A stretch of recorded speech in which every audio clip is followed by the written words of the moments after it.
He asked if I had skipped lunch, hinting at my lack of energy. I've actually transmigrated into this world, and I brought my cheat program with me. I've been saying all along, you can't skip lunch. He said I'm too stingy to eat properly. If I keep being polite, he warned, then I shouldn't call him a brother anymore. The chi absorption technique, full and satisfied, it continues to solidify the foundation for its master. The chi refinement is complete. I muster all my energy in one go, and it helps me push through to a breakthrough. He shouted, "Holy crap, Brother Chong." He stammered, asking if I just broke through by luck. So, replenishing with high-energy stuff speeds up cultivation. My primary goal is now to make money. The teacher tells everyone to wake up. Our math teacher is out sick, so this period, it's a 5G combat session on the field. Someone points out the school beauty, Xia Yueya from class 1. It looks like she's secretly glancing at me. Huh, I have 24-hour automatic cultivation. By the time the college entrance exams roll around, I might just have a shot at a top martial arts university. I turn to Yufei. I tell her the homeroom teacher asked me to help this poor student. She accuses me of being scared. She says she doesn't need my help. She mocks that a coward like me dares to have ambitions, comparing me to a toad lusting after swan meat over Xia Yueya. I fire back, bring it on. Who's scared of who? I let out a sigh. I say, whoops, sorry about that. I claim I didn't hold back my strength. I add with a laugh, I really didn't think you'd be this weak.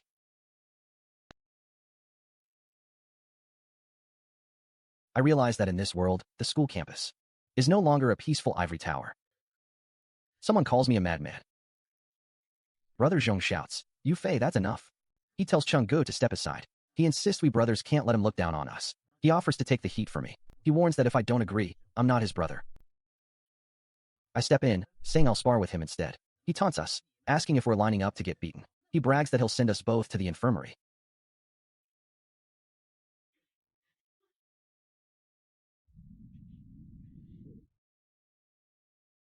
I notice he's at the 5th tier, 4th stage, with his open palm technique mastered. No wonder he dares to provoke me.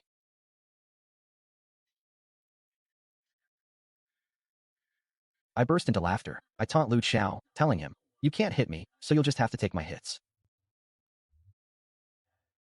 He doesn't feel anger from his humiliation. He knows shame and gains courage from it. His cultivation speed skyrockets, and he breaks through to the mastery stage. His open palm technique refuses to fall behind. He has another great epiphany. His cultivation progress jumps by 50%. I'm amazed that such an operation exists. He also masters the 9 shadow step for his 4 shadow fury. Wait, I'm about to say, huh? I turn to Sunze. I ask him if he's okay. I apologize again, saying, sorry about that. I claim I didn't hold back my strength just now. I add, I really didn't think you'd be this weak. Brother Zhong mutters that I couldn't give him a chance to get close to a beautiful girl. I joke that I'm afraid the school beauty Xia Yueya will get jealous.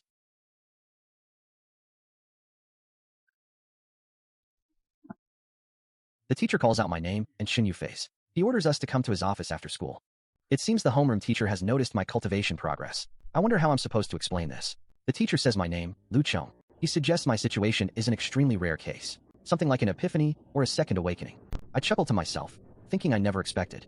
The homeroom teacher would explain my cheat code for me. He mentions there are over 3 months left until the exams. He tells me to work hard. He says I might still have a chance to get into a top martial arts university. He adds that if I perform well on the next mock exam, he can apply to the school to grant me a higher scholarship and nutritional supplements, and maybe even new martial techniques. I nod and say, I'll remember that. I promise, I won't let the teacher down. He tells Qin Yufei to go back and think hard. He asks why others can bully him. He warns if I get into a top school, and he only ends up in society, then how much will our paths cross in the future?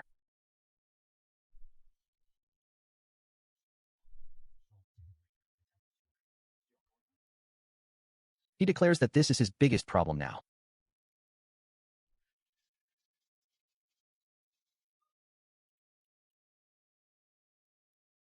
Zhou sees the master's diligent cultivation and feels pleased, so it doubles my cultivation speed again.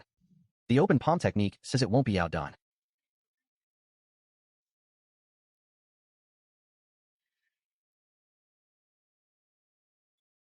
Brother Zhong declares he's made a decision. From today on, he'll study hard. He vows to get into a top university with me. I grunt in agreement. Yeah, let's work hard together.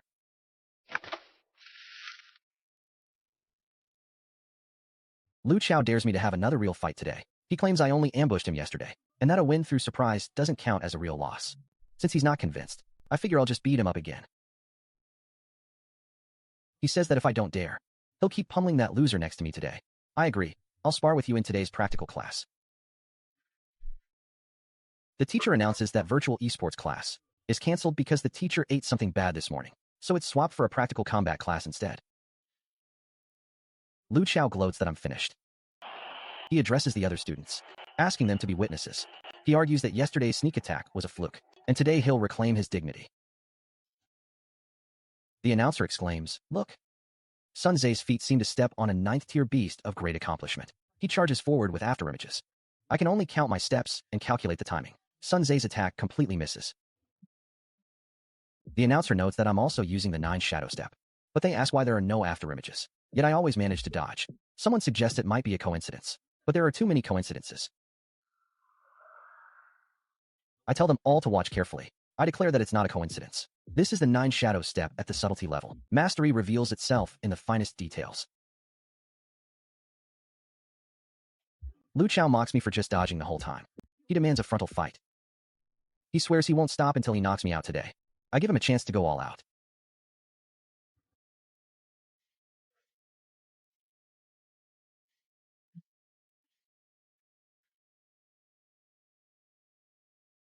My berserk ritual kicks in, reaching the subtlety level.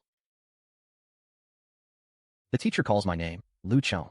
He asks when exactly I mastered the subtlety of those 2 martial techniques. I answer honestly, I just had a realization last night, and it happened. He confirms his earlier guess, that I underwent a second awakening upon becoming an adult. Especially in terms of insight, I'm different from normal people. He says he can help me right now, by applying for the school's highest resource allocation, without waiting for the mock exam. But before that, he tells me I have a choice. He wants to say, given my current potential, he can transfer me to Class 1's key class, which has the best teaching staff in the school. He mentions that if the Class 1 teacher finds out, they'll definitely come to poach me. I ask if the scholarships and nutrient fluids in Class 1 would be better than what I get here. He promises that as long as I stay, he guarantees the resources I get will only be more. I nod and say, all right then, teacher. I tell him I won't switch classes.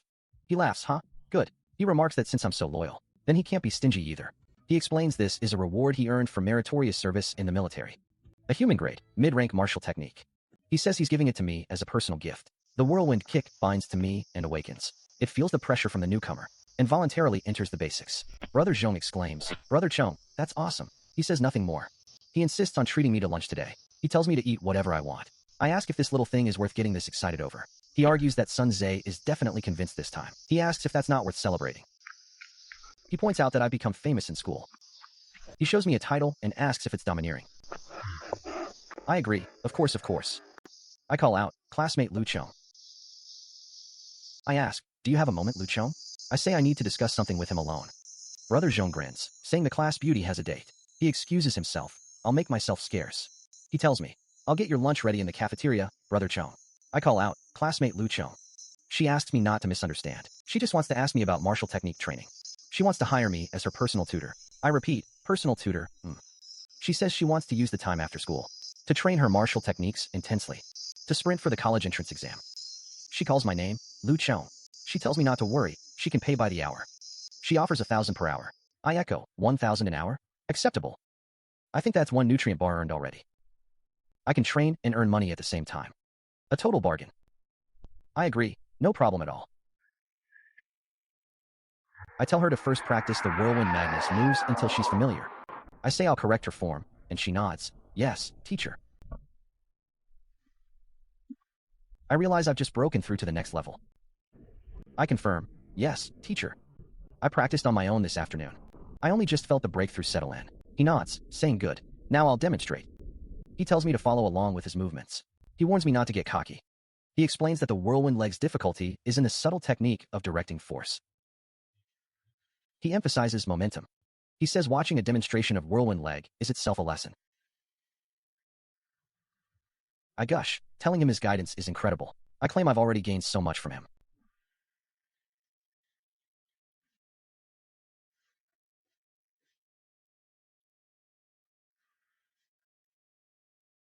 He decides we'll stop here for today. He quotes the old saying, too much is as bad as too little. He hands me a special pack of basic nutrients he applied for on my behalf. He warns me not to reveal this leg technique to anyone for now. He says to save it for the college entrance exam. He adds that my cultivation level isn't high enough yet.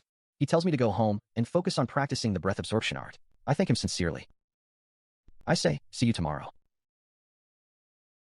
That breath absorption art really fills you up, like a good meal. My cultivation speed has doubled, then doubled again. She asks me where we should study. She suggests, let's go to my place. She mentions her parents aren't home anyway. I hear the chauffeur say, Miss, please get in the car. She instructs him, Uncle Jean, let's go. The driver confirms, home it is, Mississippi. She turns to me, Lu Chong. She apologizes as we arrive, saying sorry about this. She explains her family won't let her train at a public gym, so she had to bring me here instead. I shrug it off, saying it's fine, a chance for me to see a new place. The chauffeur chuckles, haha, Mississippi. He asks, so this is Lu Chong? I introduce myself, I'm Lu Chong. Nice to meet you. He gives a curt, apologies. He addresses me formally, Lu Chong. He hesitates with a but. He insists they must test me to prove I'm qualified as her private tutor. He states, we have to conduct a small evaluation. He calls my name again, Lu Chong. He says the test is simple. He points to a man named Xiaoyu. He introduces him as a 9th degree martial artist. The girl protests, Elder Chun, Elder Yu is 9th degree. She adds, how can Lu Chong possibly fight him? Elder Chin reassures her, Miss, don't worry. He explains Lao Yu will suppress his cultivation to her classmate's level. He specifies 4 degree. He adds he'll only use the basic techniques, splitting palm and 9 shadow step. He says if I can last 10 moves, I pass. He promises if I survive 10 moves without losing, my salary doubles. If I actually win, it doubles again. He lays it out, for 1,000 credits an hour. I think to myself, only an idiot would turn that down. I say, no problem. I accept. Xiaoyu steps forward, saying he used to train with the miss. He sneers, saying he wants to see what I've got to replace him. He boasts it won't take 10 moves. He claims he'll make me surrender myself. He says, fine. Then he notes that my 9 shadow step has reached perfection.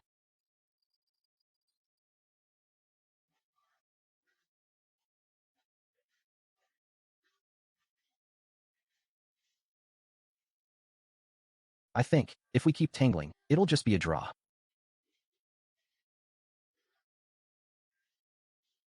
I consider trying for an upset finish.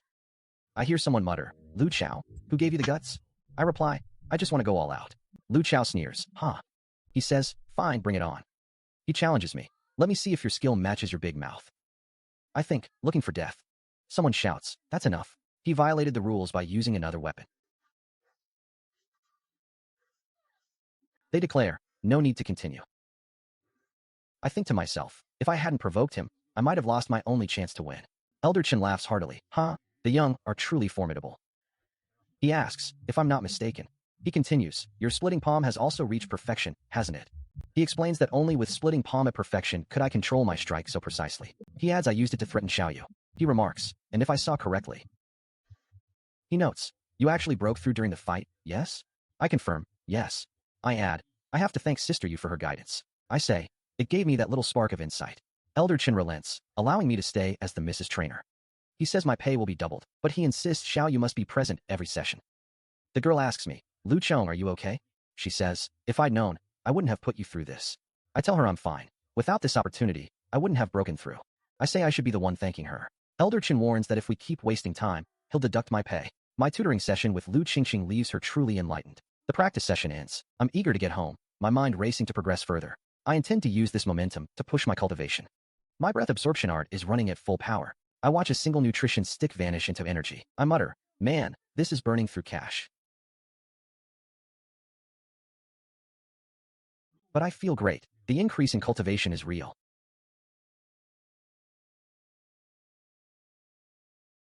At my current growth rate, I can't just aim for an ordinary top school. I start thinking about Huabei Martial Arts University, Jiangnan Martial Arts University, or even becoming the provincial top scorer.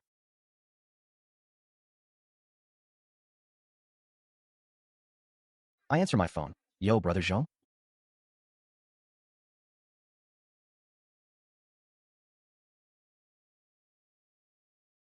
He's panicking. Wake up. Big trouble. He reports. Class 1 has sent us a challenge letter. He says the school forum is exploding. He urges me. Brother Zhong, get here quick. He announces, everyone is waiting for you to decide. Someone cheers. Brother Chong is here. They ask, are we going to take them on? A classmate hands me the challenge letter. They say the homeroom teacher told us to decide for ourselves. I shout, Hell yeah, we'll take them on.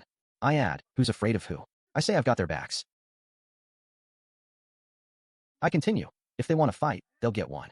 I say we're all just 5-element refinement cultivators, nothing special about them. I volunteer, I'll be first on the roster. I declare, I'll go first. Another classmate chimes in, well said. I'll be second. Another says, I'll be third. Another, I'll be fourth. I coolly announce, then I'll take the last slot. I explain I need to give my classmates a chance to shine. I joke that if I took on all 5 alone, there'd be no fun.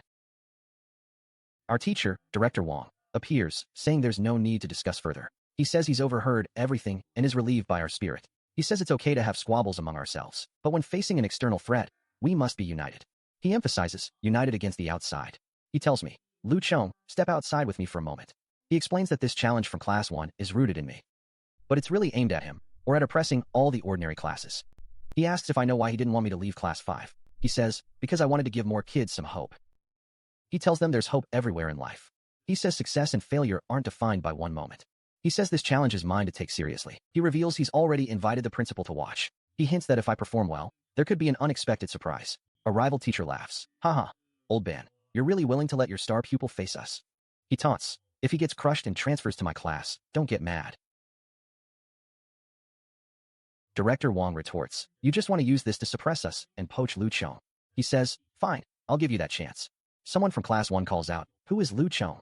They demand, step forward. They continue, let us see what you're so proud of. I think to myself, I've got to find a chance to teach this guy a lesson before the exam. I chuckle, huh? I mock, Sunze, looks like you forgot the pain faster than a wound heals. I say, if we're fighting, let's fight. I add, I'm not scared. Worst case, I spend another day in the infirmary. I count 4 moves. I taunt, that was pretty weak. I ask, does your class not have anyone who can fight? Another opponent steps forward, saying he'll go first. He tells me to go last. He says he can't let his employer get hurt. He mutters, otherwise I won't get paid tonight. He asks, so you're Lu Chong? He says, good. Same bet, 5 moves. He boasts, if you're still standing after 5, I lose. I reply, you're just like the rest of them. I smirk, now it's getting interesting. Director Wong mutters in surprise, Wong Tong, you didn't tell me. He continues, this kid's splitting palm is already perfected. The second fighter, Mo Bai, steps up. He unleashes an absolute shadow at the subtle control level right from the start. Mo Bai gets hit by me and looks utterly embarrassed. I tell him flatly, you lost.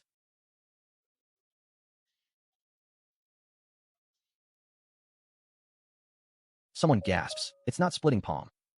They realize, his 9 shadow step is also perfected. I'm an unstoppable force, plowing through the remaining 2 fighters from Class 1. The Class 1 students are all deflated and dejected. Zhao Longfei's face is pale as he mutters, not bad, not bad. He praises, splitting palm and 9 shadow step, both perfected. He admits, that's truly rare. The crowd is buzzing, but I just breathe easy. He boasts that after 5 moves, if I'm still standing, he'll admit defeat. He says that counts as his loss. He claims I'm just like the rest of them.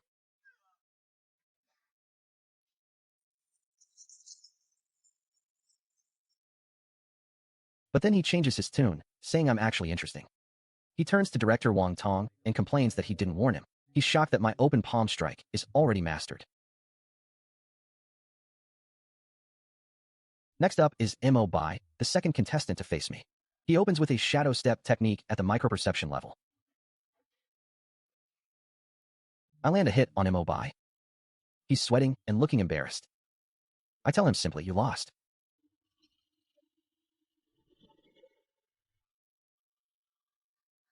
Someone mutters that it's not about coffee trees. No, they're talking about alcohol addiction instead. They realize his drunken fist is also fully mastered. I plow through like a force of nature. One after another, I take down the remaining 2 contestants from Class 1. The other students from Class 1 hang their heads in defeat.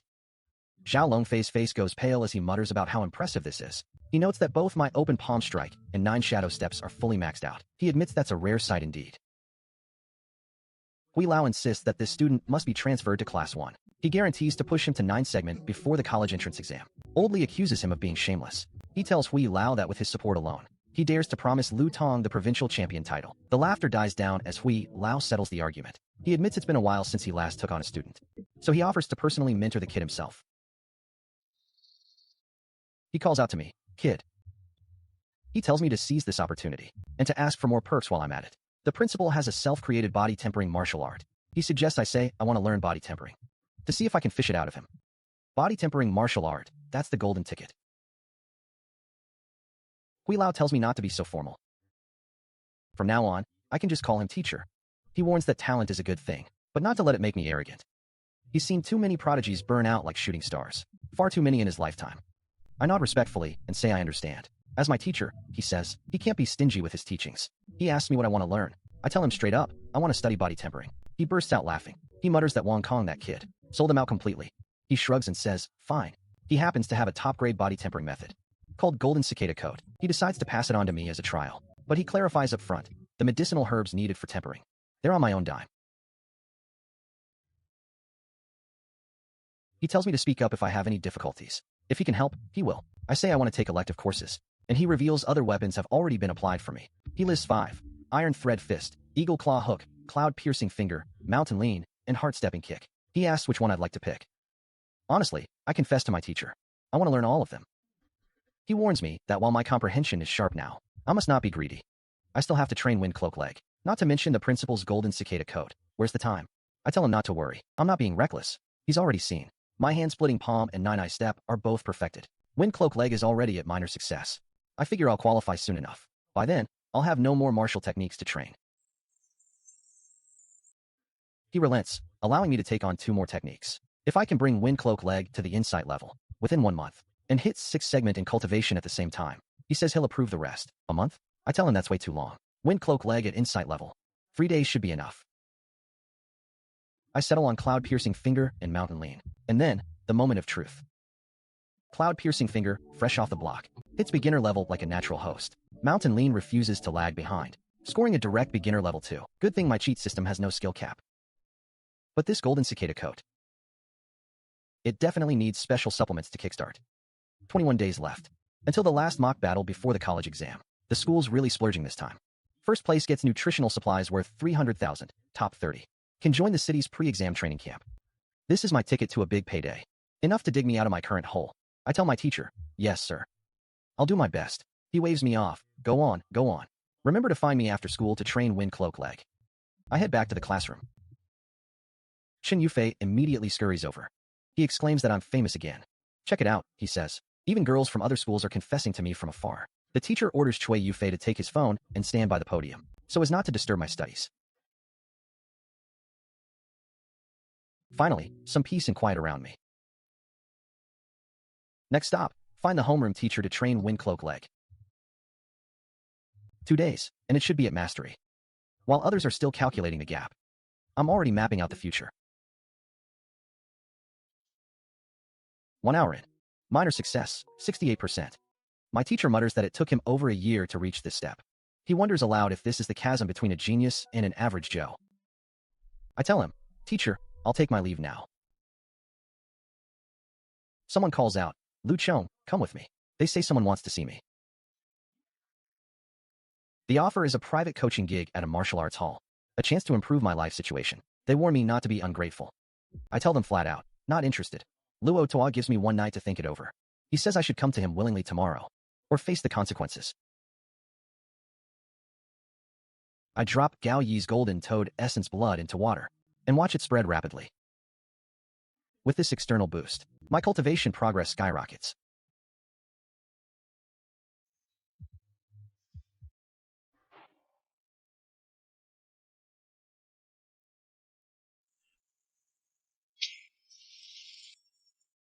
Golden Cicada Coat hits beginner level. $5,000 spent for 2 months worth of advancement. Totally worth it. He asks if I didn't hear him. I repeat myself clearly.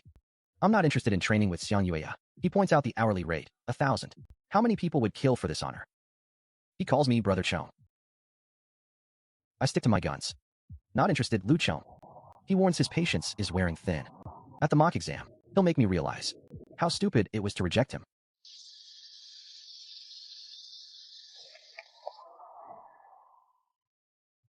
The mock exam. He'll personally crush every bit of my pathetic pride, grind it to dust. Golden cicada coat at insight level costs nearly 200,000. My savings are scraping bottom. After all these days of growth, what's my current strength, I wonder? My cultivation base and defense are nothing like before, but the expenses are piling up too. To break through before the college exam, I have no choice but to snag that 300,000 prize from this mock exam. The tension in the surveillance room hits a fever pitch. Teachers are glued to the main screen, watching the data as it generates. One teacher ribs old Wong, saying, with such a fine seedling in his class, he'd be lucky to hit 5 segments 6 segment at best. Old Wong snaps back, telling him to mind his own students. Impossible, another exclaims. The equipment must be broken. Old Wong, did you feed him drugs? Old Wong curses back, bullshit. Chinjun, you frog in a well. Another tells Old Wong to calm down, but admits the realm indeed defies common sense. They speculate if I took potions myself. Old Wong scoffs. Could potions build foundation like this? He tells them to look for themselves. Base strength, 95 points. Base intelligence, 92 points. Neural reaction, 83 points. He gloats, see? The path of a genius, you wouldn't get it. One counters that basic data doesn't mean squat. I haven't seen real blood. Never killed a mutant beast. He boasts that his class's students will teach me a lesson in the practical exam. Old Wong retorts, then we'll see on the battlefield. On the giant electronic screen at the end of the hallway, the rankings are finalized. Someone shouts, Brother Chong, you're a beast. Second in the whole school. You even pushed Zhao Longfei down. Once the data is beyond dispute, the real battlefield is just beginning. This afternoon, it's the 5-day field hunting practical exam. I remember the rule, safety first. A skeptic laughs, him? Has he even seen a real mutant beast? Without that, he thinks he can take first. I step into a dead silent abandoned city district.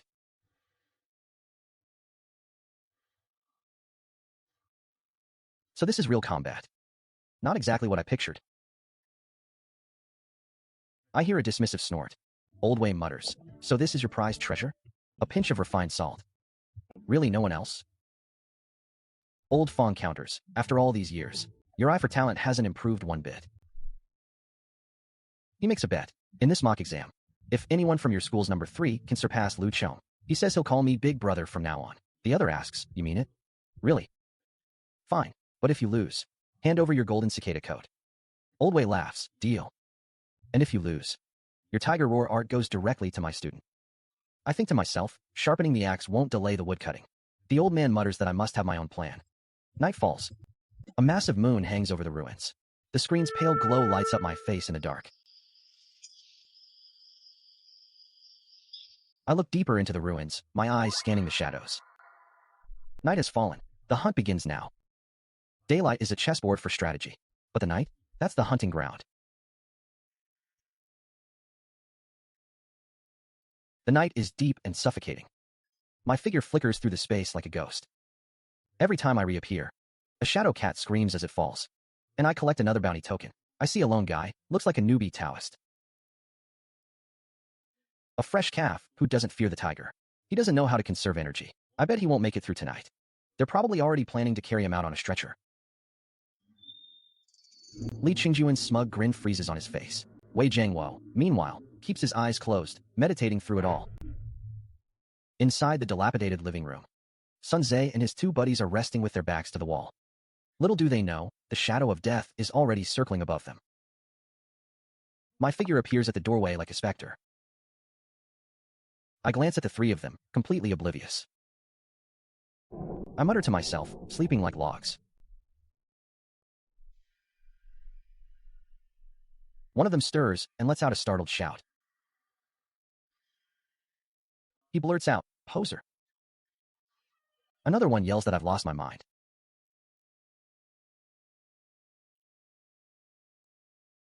Several shadows lunge at me from all directions at once. But I don't flinch, not even a little.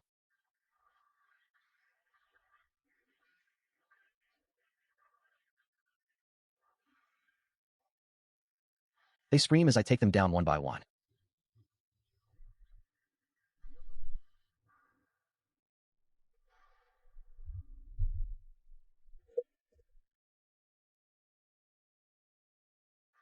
Someone shouts to check the leaderboard. And there it is, number 1, Lu Chong. One guy complains he just woke up from a nap, and now he's cursing, asking how the hell I got a first place.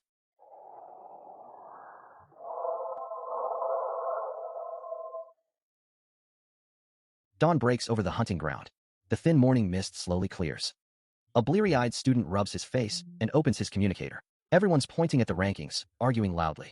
They're shouting, "See that? 680 points on one page. First place in the segment, all the way." One of them cheers. "This is my brother Chong we're talking about."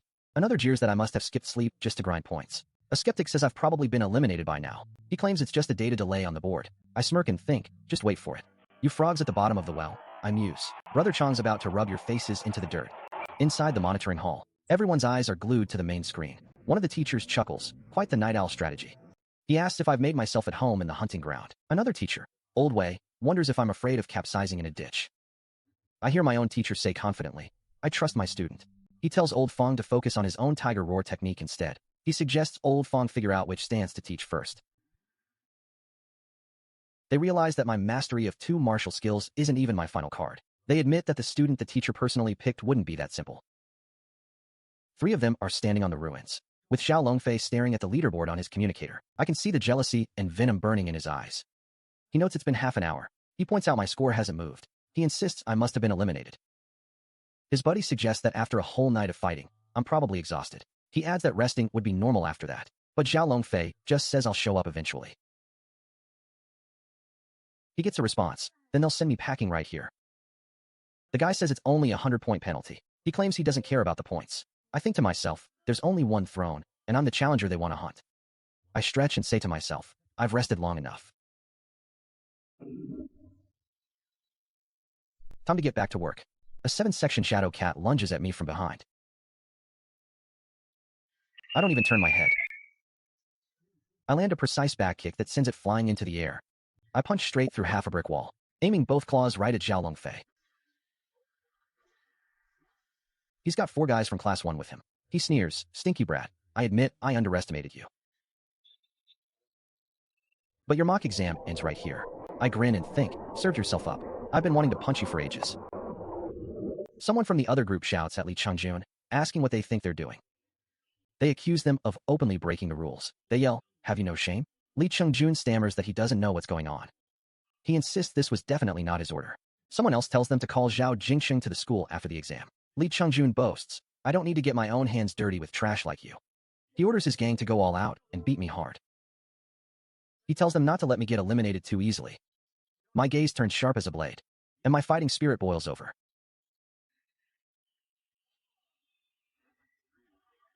Zhao Longfei's smug grin completely freezes on his face. He yells at his goons, "What are you standing around for? Get him, cripple him." I watch as I easily take care of Zhao Longfei's lackeys. I move like a hunter in the darkness, precisely cutting down their arrogance with every strike. In this battle, I'm determined to win. He sneers, "What do you think you're doing? Attacking me? That'll cost you 100 points. I smirk and say, "I think you've got it wrong. I'm not here to make you lose points. I'm here specifically to deliver your dinner." He shouts, "You're insane." Then he bursts out laughing, maniacally. He boasts that his scale armor technique has reached the micro level. He swears I can't break through his defense.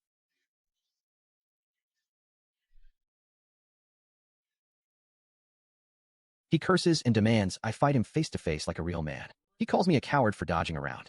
I tell him I've had my fun playing around.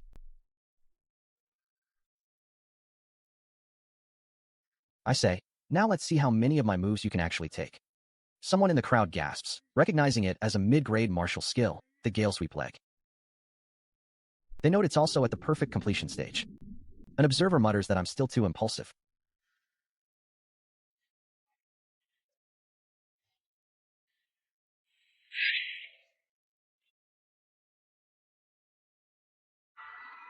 They think I revealed my trump card too early, all for the sake of dealing with Zhao Longfei. They worry that once my skills are exposed, my advantage in the college entrance exam will drop significantly. I shrug internally. It's only 100 points. I'll just earn them back later. I stand facing the unknown road ahead. Xia Yuya finally realizes the gap between her abilities and mine. The exam ends. I have successfully achieved a complete victory. I receive the commendation.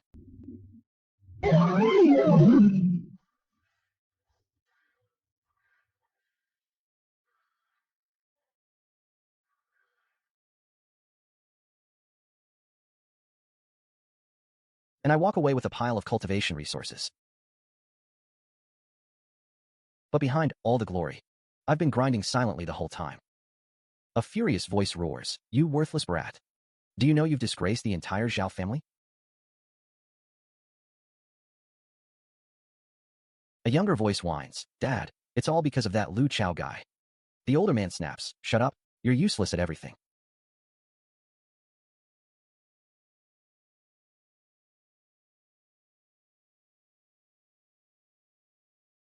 An advisor murmurs that the town lord cannot just let this slide. The father's voice drops. He says, "Isn't he joining the wilderness training? Perfect. That's exactly the place to get our hands dirty." I think, the wilderness. What kind of place is that? It's the true territory of mutated beasts, and a paradise for bounty hunters. A lantern swings at the crossroads, casting a dim, yellow glow. I feel a larger conspiracy slowly taking shape. Who's the mastermind pulling the strings? The answer is hidden in the very next moment. I hear someone muttering, 30,000? Chump change. He says, "I made that in 2 days." I think to myself, this time in training, I need to rack up as many military merits as I can. I look up, and I see Lu Ching waving at me. A guy calls out, "Lu Chong, I'm Shuecheng from number 3 high." He admits, "Monica, I lost." And I admit it. I'm convinced. No hard feelings. But this time, during the wilderness training, I want to compete with you again. We'll bet all of our military merits. I can't help but chuckle. Just when I was getting sleepy, someone hands me a pillow. I say fine, but if I lose, you have to be Xiaoyuya's personal trainer for a month. For free. He scoffs, "Huh, interesting." He shrugs, "I was going to do that anyway." We shake on it. It's a deal. All the students change into their gear and gather at the assembly point. The instructor declares, "Here, you will forget you are students. You are warriors now. You will face not the tame pets of the hunting ground, but the true beasts of the wilderness." He warns, "Remember, the wilderness changes in an instant. Never let your guard down." Rows of military trucks roll in, ready to transport us to the border outpost. Someone shouts, "Go." I'm told that after discussing it with Principal Wei, they decided to give me a special reward. He unveils his self-created peak human-grade martial art, the martial resonance art. I think, peak human-grade? That's serious business. He admits, in pure combat power, it might not beat the golden cicada cloak, but its specialty is tempering the spirit.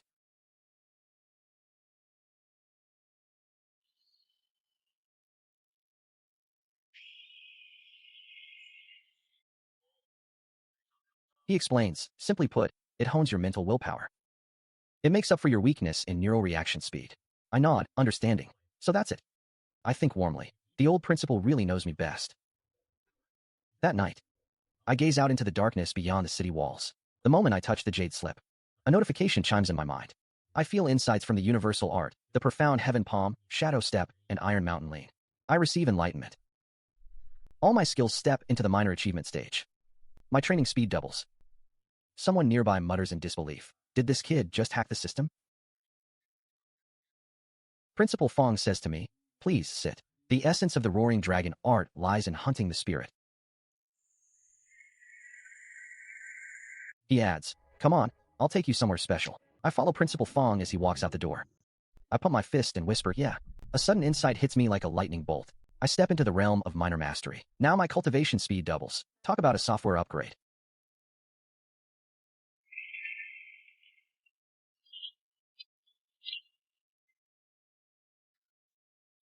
Someone mutters that I must be cheating, like I installed a hack. He tells me to sit and explains that the essence of Roaring Dragon is hunting the divine. He says, "Come on, I'll take you to a good place." I follow Principal Fong as he heads outside. I pump my fist and shout, "Yeah." I wonder what's in those dark eyes. I'm staring them down. It's a two-headed dog. He says this is only 1/10 of a tiger roar's power, and I should remember that. As long as my will is fiercer and stronger than theirs, he explains, I can crush them so they don't dare lift their heads. Under Director Fong's guidance, I start training outside. Each burst of energy is bigger and louder than the last. I let out a sharp shout. After training out in the wilds for a bit, I head back to my tent. My body is glowing golden. My cultivation speed has doubled, then doubled again. I gasp in surprise. Spiritual willpower. So just training my spiritual will can actually upgrade my cheat system. I glance at the Tiger Wars section, and my eyes burn with pure greed.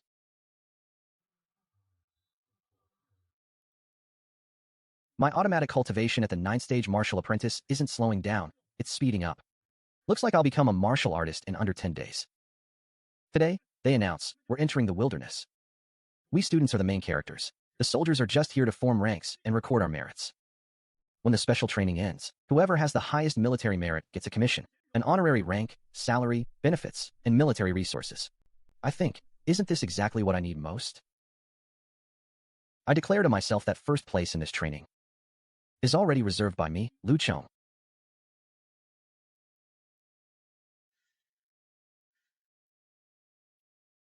He thanks me, and I say, you're welcome.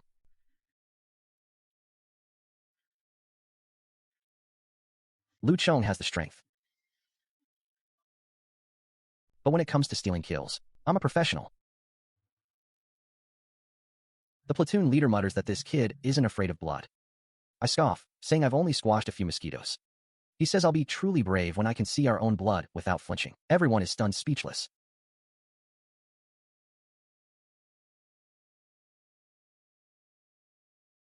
They're all staring with their jaws dropped. They whisper that this kid is more ferocious than the beasts. I return to the fortress, covered in blood. But I still need to figure out a way to squeeze some free weapons out of these instructors. Poor instructors.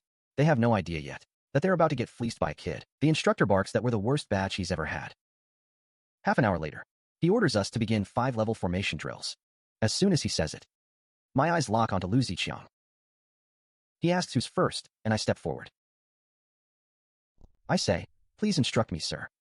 He says he'll spar with me at the 5th diagram, 9th stage, just using body-shoulder strike. I think, watch closely, this is what a perfected body-shoulder strike looks like. We both throw out the same technique. But Lu Chong's eyes are filled with shock. He realizes my body-shoulder strike is also perfected. He curses under his breath, feeling played. Before the instructor can react, I press forward. We're locked in a tight exchange. He demands to know what I'm really after. He says I'm already at perfection.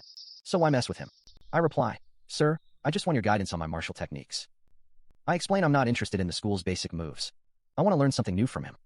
Even mid or low grade is fine. I tell him I'm not picky. I add, think about it, sir. I say I'm also helping spread his fame. Every time I use his technique, it brings him glory, right? He admits defeat, calling me a tough kid. He agrees to exchange a military technique for me, the 7-step killing fist. I thank him. As he says it, he drops his guard, exposing a weak point. Then he staggers back up.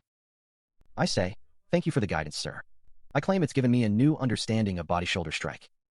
He tries to save face, saying I'm already pretty good. He notes my body-shoulder strike is at the subtle level, and close to perfection. Because he lost face in front of me, he decides to take it out on the other students.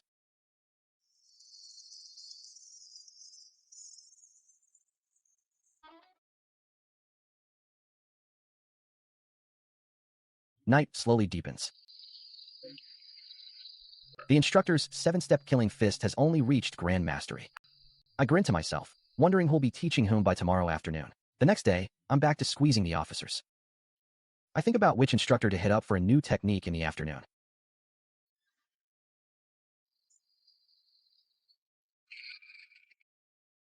Director Fong is told that this student is impossible to teach. The instructors complain that I've nearly drained them. They say I learn techniques faster than drinking water. If they keep teaching me, they'll be completely cleaned out. Director Fong laughs heartily, glad someone else feels his pain. He says at last, someone understands being driven crazy by me. For the afternoon's 5G training, they decide to make targeted adjustments against me. One suggests letting me drill with the soldiers. They say they won't restrict 5G for me, but a soldier on my level probably won't pose a real threat. The instructor scoffs, saying one isn't enough, so send 2. If that fails, he says, send a whole squad. He's sure I can't take 100 men alone. I have no idea what they're plotting. The instructor tells me they're busy, so he's arranged something else. He says he's found me some special operations soldiers. I'll do live drills with them. He says I should learn their most practical combat skills. I nod and thank him, but then I ask, if I can beat every soldier in the Spec Ops squad, is there any reward? I joke that a few thousand military merits, or even a top-grade weapon, would work. I'm not picky. The instructor smirks at the squad leader, commenting on my confidence. He announces that I claim I can take out their entire Spec Ops squad. He asks them what they think. The squad leader reports to the platoon leader. They promise to take good care of me. I clarify that I meant the whole squad fighting me at once. I ask what happens if they lose. The squad leader reports, insisting they won't lose. But if they do, they'll pool their money to meet my demands. The instructor turns to me, asking if I've got the guts. He says if within 10 days, I can't take down the Spec Ops squad, I'll have to stay and keep honing my skills with the soldiers. I agree, saying I'll follow the chief instructor's orders. Someone calls for a halt. He says I'm Lu Chong, a senior from First High School. He explains that the platoon leader sent me to spar with them. He adds that I claimed I could take them all on within 10 days. He says I want to punch through their Spec Ops squad. He asks the soldiers to tell me if they accept the challenge. They roar back, yes. The next day, my trial begins. A soldier taunts me, telling me to go all out. He says if I cripple him, he'll still buy me a drink.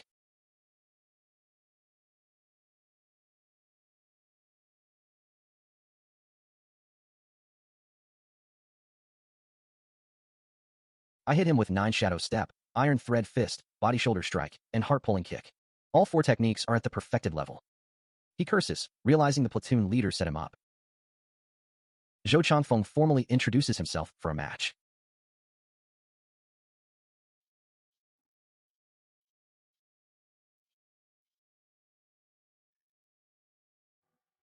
The instructor calls him back, saying on a real battlefield, he'd already be dead.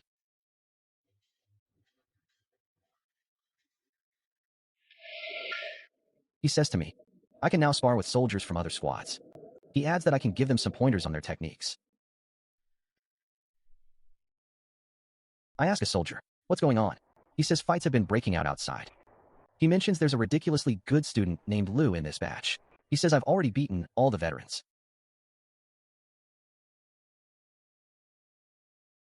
My cultivation is only a hair's breadth away from the next level.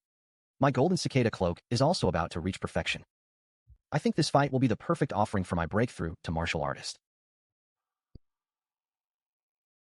The squad leader laughs, asking if I'm getting cold feet. I politely say, sorry, squad leaderly. I tell him this match might not happen. When he asks why, I say it's because I'm about to break through.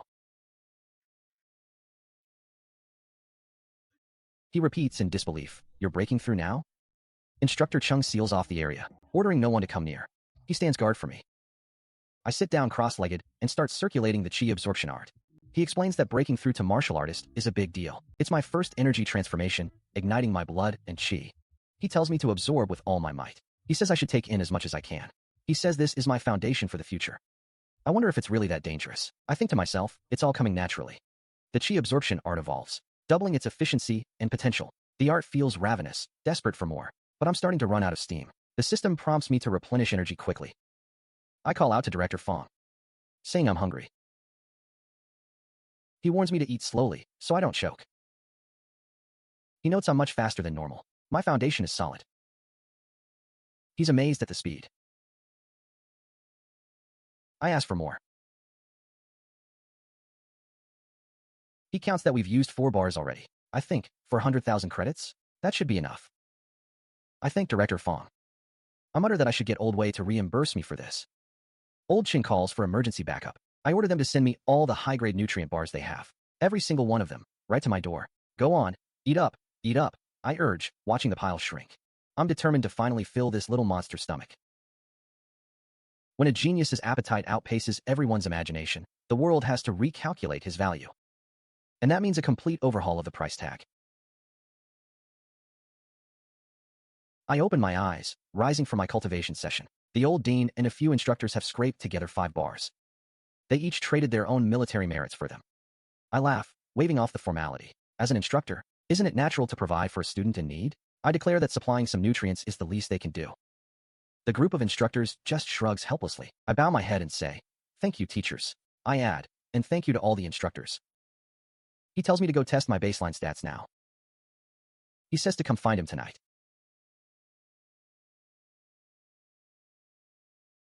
So I head over. I follow one of the instructors to the testing station. My speed clocks in at 3,500 kilometers per hour. My velocity is 30 meters per second. My average reaction time is 120 rotations. They whisper, wondering if I can break the record. They mutter that it's unlikely.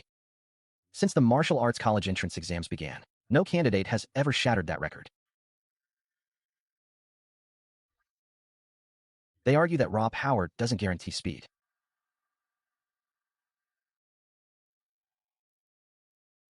The dean stresses that this matter must remain confidential.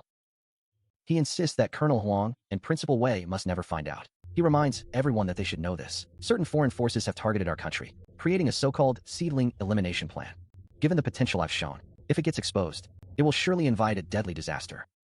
That night, I sit cross-legged, sensing the changes.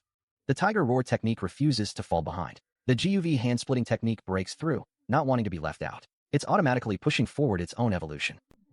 But the evolution fails. The nine-shadow step, also not wanting to be ignored, tries. And it fails too. Since both failed, I wonder why it's so torturous. Why put me through this mental agony? The wind cloak leg technique, also refusing to be discarded, begins. It's now undergoing its own self-deduction. The deduction succeeds. It evolves into a Earth rank, lower grade martial skill. The Gale step succeeds in its deduction. It also evolves into a Earth rank, lower grade skill. The golden cicada cloak follows suit with a success. And it becomes a Earth rank, lower grade skill too.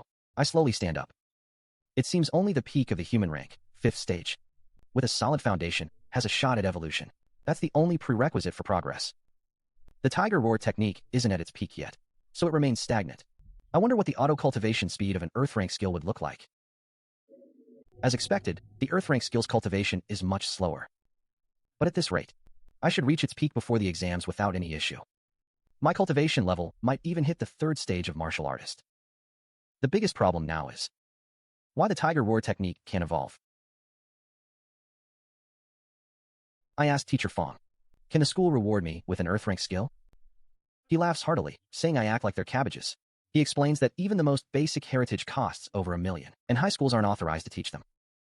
So I ask if there's a way to push a human rank skill into Earth rank. He admits it's theoretically possible, but it's time-consuming and exhausting, and success is rare. More often, people simplify Earth rank skills down to human rank. He gives the example of my wind cloak leg. As for my golden cicada cloak, he says Old Way stripped it from a Earth rank, mid-grade skill. He created it himself.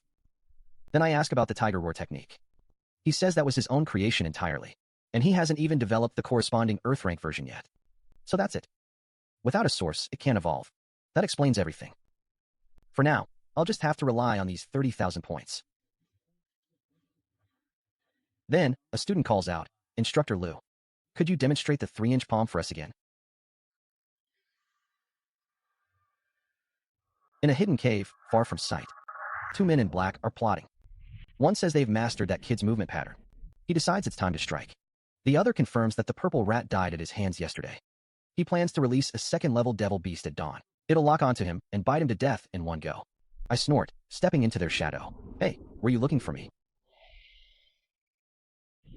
They spin around, their faces filled with shock. They scramble to their feet and dash toward the cave's exit. I taunt them. Weren't you just talking about assassination? I add that the real killing game has only just begun. They snarl back that since I'm asking for death, they'll save themselves the trouble. They charge, thinking they have the upper hand. I mutter an apology.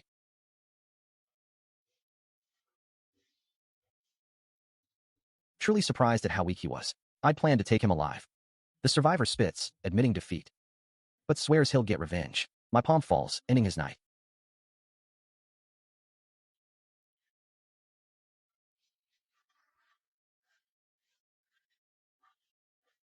The authority figure nods, acknowledging my alertness. He says it's thanks to the Golden Bell Shield's entry into the inner circle. My perception has become sharper. He advises me not to have a psychological burden for my first kill. He says killing someone who deserves to die is no different from killing a beast. He warns me to remember that sometimes human hearts are scarier than beasts. I realize this must be the mother rat they mentioned. A 2nd-level metal testing rat. I see their scheme now. Release the purple rat for me to kill.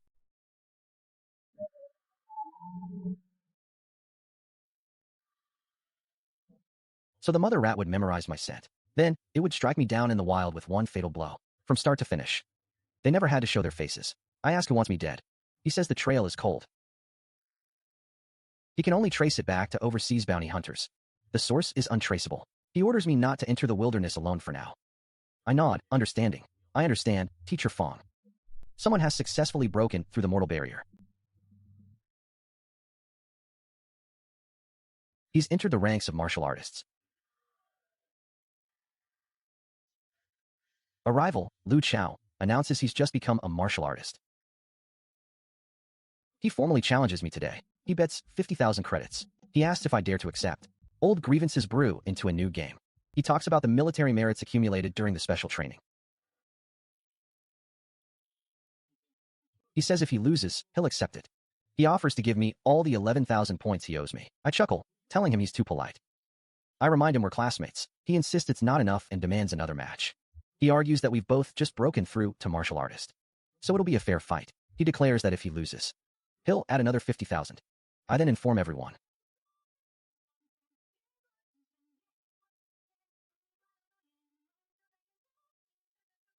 That Lu Chong from first high school, over 10 days ago, already broke through to the official 5th level. I downplay it as just luck. I tell Yishue that if he's scared, we can cancel the match. He fires back, refusing, and says since we're both martial artists, it's a fair fight. Someone in the crowd scoffs, saying it's anything but fair. They mutter that Lu Chong is already at the 2nd stage of martial artist. They call it a complete money giveaway.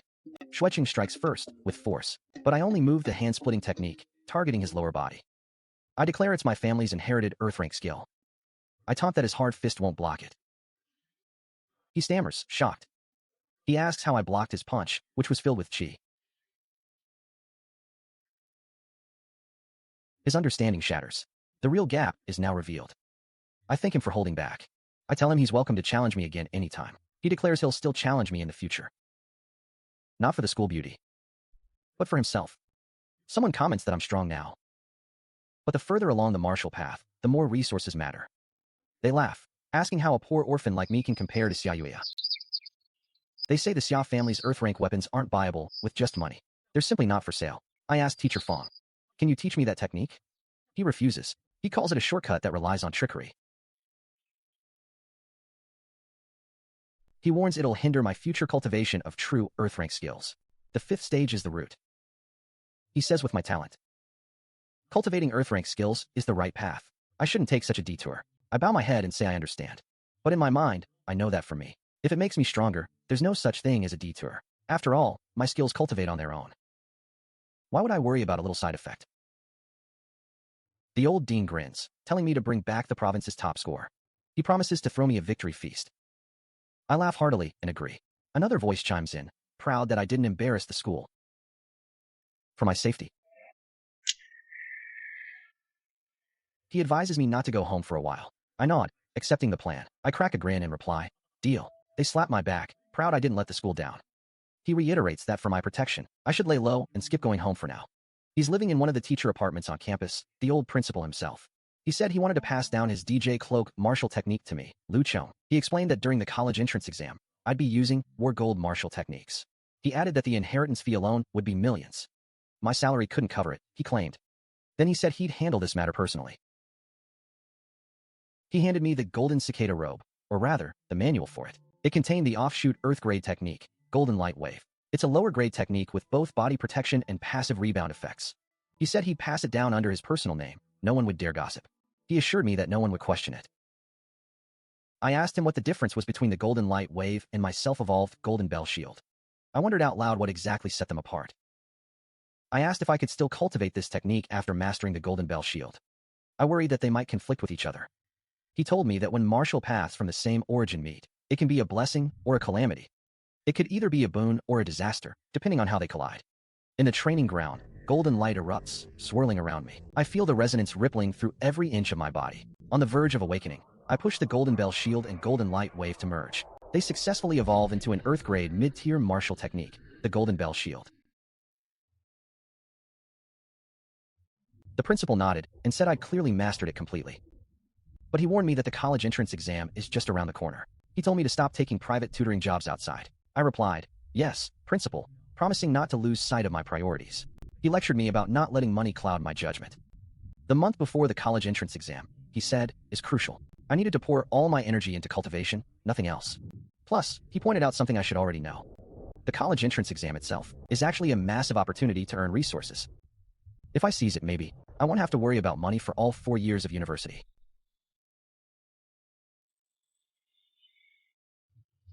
The poverty and past trapped inside that tiny house are locked away in the darkness where he lives. An old hut can't cage a swan's ambition. Now, the golden light is about to open the gates of the blue clouds for him. This is an exam that could launch someone to the heavens. The 30-day countdown begins. Time flows, and the light of glory shines. And for me, Lu Chong, the apple of opportunity and the pear of achievement, are only just about to write their first stroke. Right now, I'm training in the cultivation room under the teacher's apartment. My cultivation level still needs 4 or 5 days before it can break through again. I'm about ready to handle a few Earth-grade martial techniques for the exam's practical combat section. I'm getting close.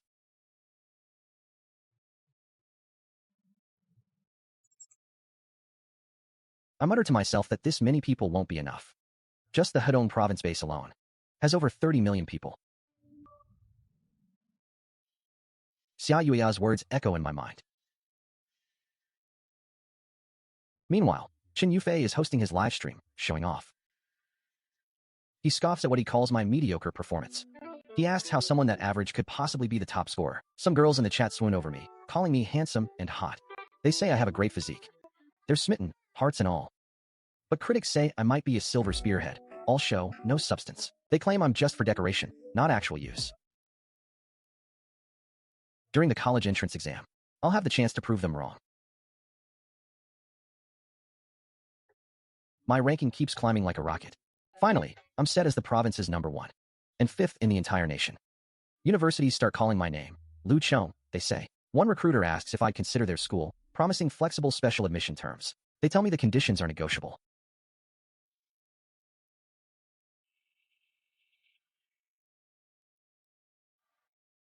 This means our province has 51 future pillars of society, already official cultivators before the exam even starts. They've been recognized as formal martial artists.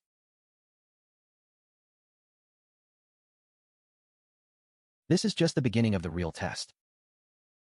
The young Lu Chong me, what special martial techniques will I show off next?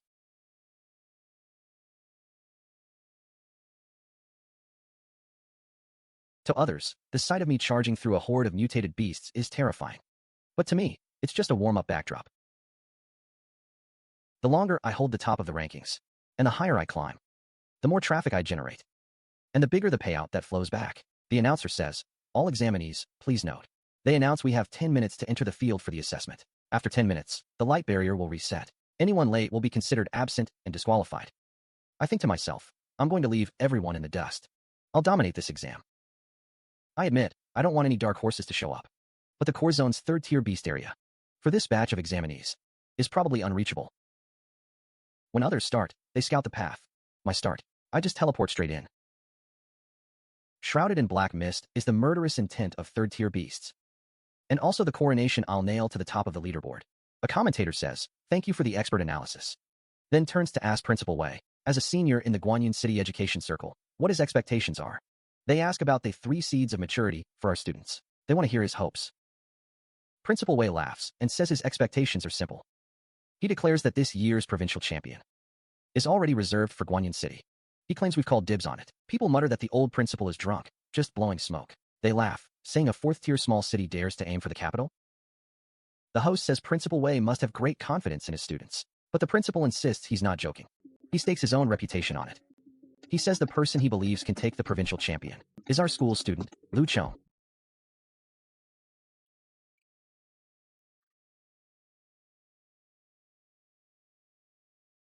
And that's who I am, Lu Chong, the one they're talking about. A fully loaded TV camera arcs through the night sky, following a trail of movement.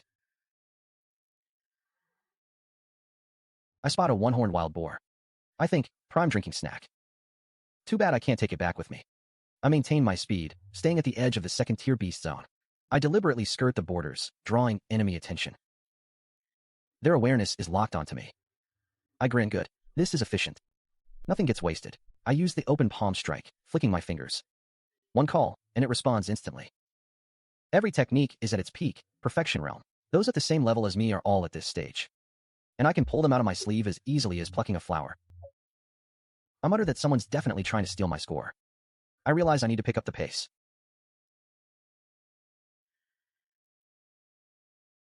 A fourth-stage martial artist, who's mastered at least one perfection realm earth-grade technique. One commentator says that my strength far exceeds their estimates.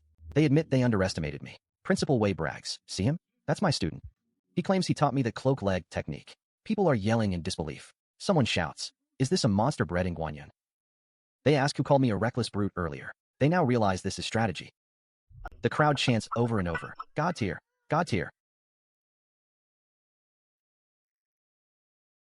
I've used open palm strike, 9 shadow steps, iron fist, cloud-piercing finger, heart-stomping kick. Plus the earlier cloak leg technique. That's a full 6 martial techniques. All of them at the perfection realm. The commentators are stunned, calling it a miracle. One host asks the expert to analyze what this means. The expert is certain that no other examinee in the province could have cultivated this many techniques to perfection simultaneously. He emphasizes that no one else can match it. But he cautions that these techniques are low-grade after all, with limited power. They work fine against second-tier low-level beasts, but once I face stronger opponents, I might run out of steam. He says it's still hard to tell how far I can go. He leaves it as an open question. People cheer, "Go Lu Chong," and "Brother Chong is awesome." They shout that I'm the best. But some dismiss it as grandstanding. They argue that on the path of martial arts, quality always beats quantity. Earth-grade techniques, they say, are the true measure of a martial artist. They sneer, wondering how long I can keep up this act. They ask what's the point of topping the rankings in a single day. Some loyal fans argue that Chong Shun, insect god, is the strongest, taking no arguments. They refuse to accept any disagreement. Others laugh, waiting for me to get slapped down by a second-tier high-level beast. Multiple examinees have been eliminated in a row. The cameras wonder what I'll do next. They ask how I'll face the coming challenges.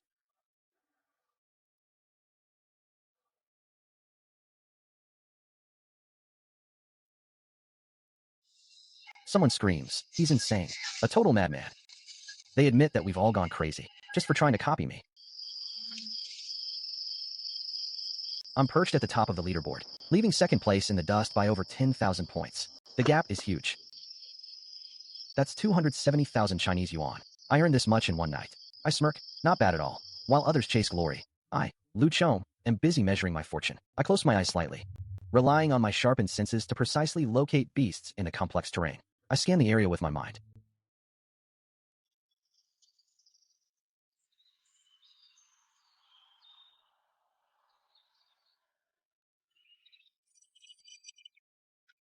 Someone watching shouts, "What kind of monster did Hedong province produce?" They can't believe how absurdly fast I'm finding monsters and racking up points. Another yells, "See that? That's our pride from Guanyin." They note that I'm not even fighting. I'm just picking up money.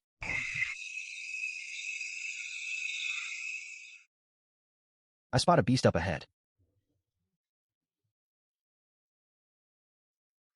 And then I take it down cleanly.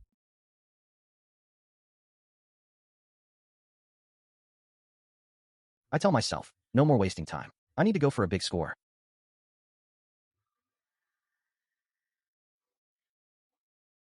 So what if I'm reckless for a moment?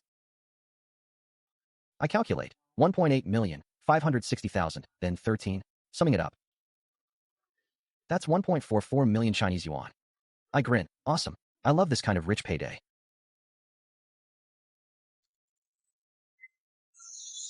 Someone nearby screams for help. They cry that it's all over. They're sure they're done for. They didn't even have time to activate their protective talisman. They admit they got careless. Wolves are tactical masters. They knew they were being ambushed. The victim got flanked and overwhelmed. Greed had overcome their fear, and now they're paying the price. Death is just another bet on the table. This isn't a bunch of students stumbling into a hunting ground. No, it's a golden hunter giving silver wolves a lesson in fear.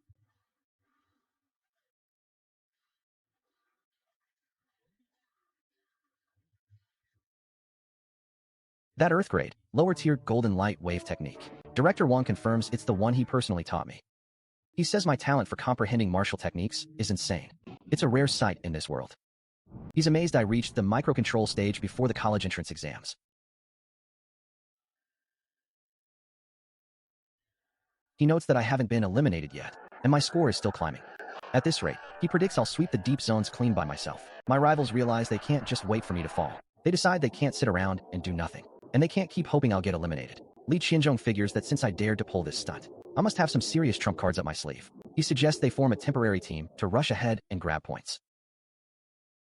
But they notice they have no locators. Most of the locators on the beast here are gone, but the monsters themselves are perfectly intact. They realize I did this on purpose. I only took the locators. I left these living obstacles behind just to slow them down. They swear they won't be led around by the nose anymore, but I've already entered the 6th level zone. They decide to chase me down before I clear everything out.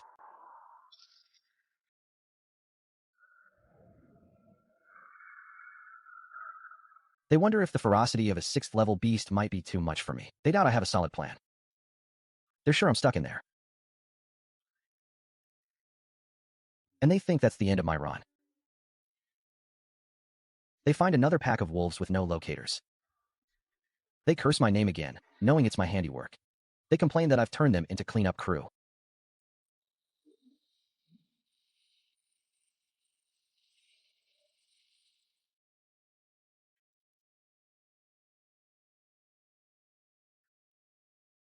Meanwhile, I'm still duking it out with the iron-armored beast.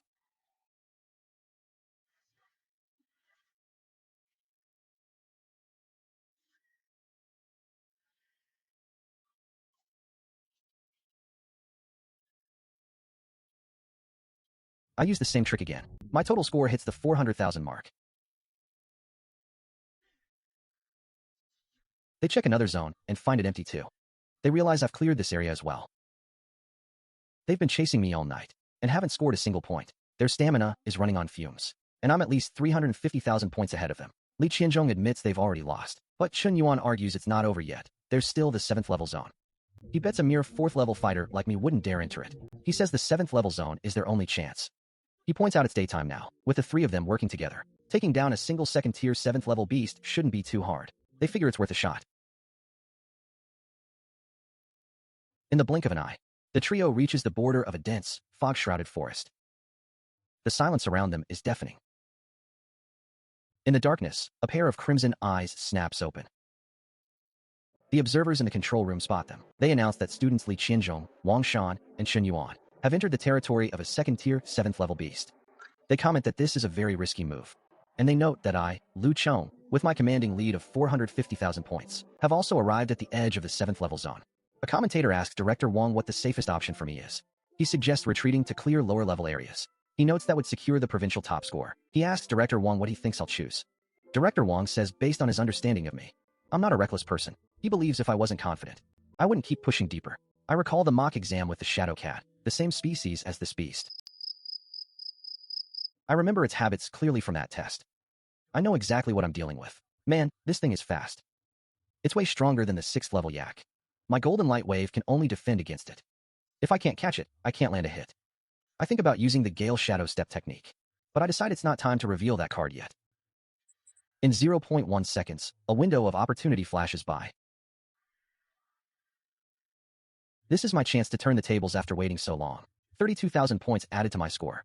The gap in the kill count widens in real time.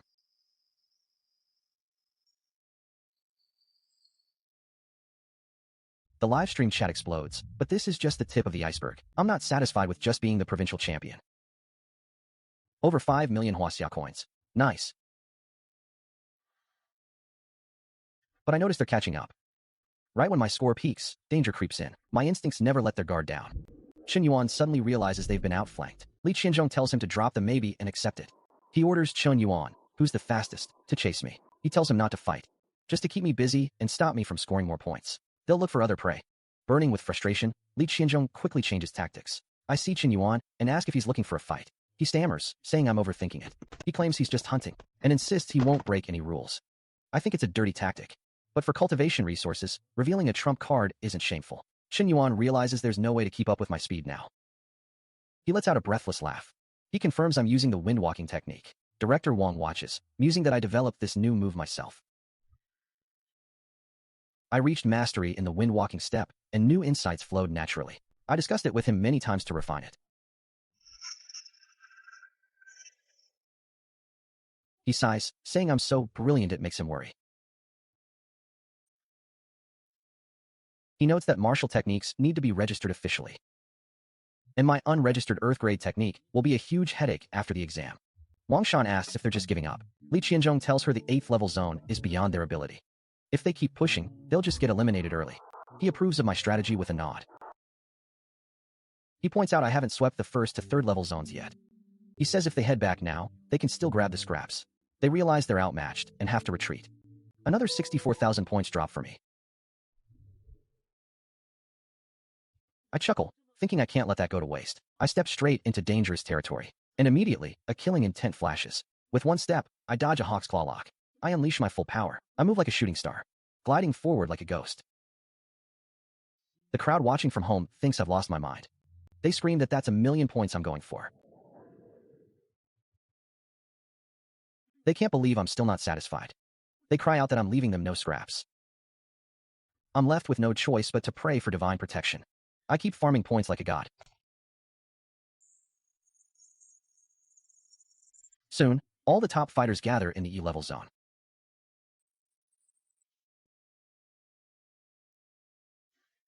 But farming points isn't the only goal. There's another reason I'm here. I want to have a little chat with one of my sponsors. I confront Zhao Jinqing, telling him he put me through hell. He asks who's talking to him, startled. I tell him that while helping him harm others, I got killed. I say I'm the wild. I was torn apart by beasts. I accuse him of being the reason I died without a complete corpse.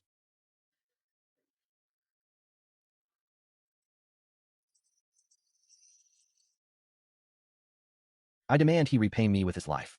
Zhao stammers, saying it wasn't him, it was his father. He admits his father paid to hire the thugs. He argues that they failed to kill Lu Chong, so I can't blame him. The police announce that Zhao Jinqing is under arrest for conspiracy to commit murder. They order him to come with them. The sirens cut through the silence. The Zhao family's world and the hunting grounds both change in an instant. I apologize for using public resources, but I say if death can't squeeze out the truth, nothing will. I just didn't want a criminal to walk free. The night fades. The first light of dawn quietly touches the earth. I assess the new beast's defenses, way tougher than the iron-armored yak, and it's extremely cautious. It's good at burrowing underground. I know I have to kill it in one hit.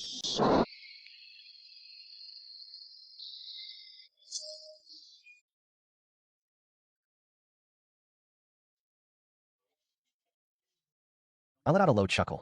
I'm just afraid it won't come out of hiding. In the next scene, I'm sweeping through the second tier, 9th level beast zone. I clean it out like a storm blowing away autumn leaves. I snag for more locators. Under the watch of tens of millions of viewers nationwide, I resolutely step into the highest difficulty zone. The beast inside looks at me with disdain. I realize this high-intelligence monster knows it can't eat me inside the exam. I'm annoyed and tell the commentator to pause his questions. I challenge the beast to a fight.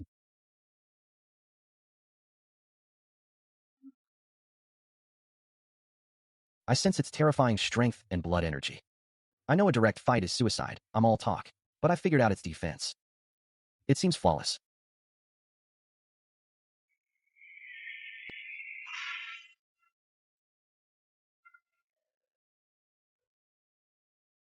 But the way it instinctively guards its throat gives away its only weak spot. I taunt it, asking if it skipped breakfast.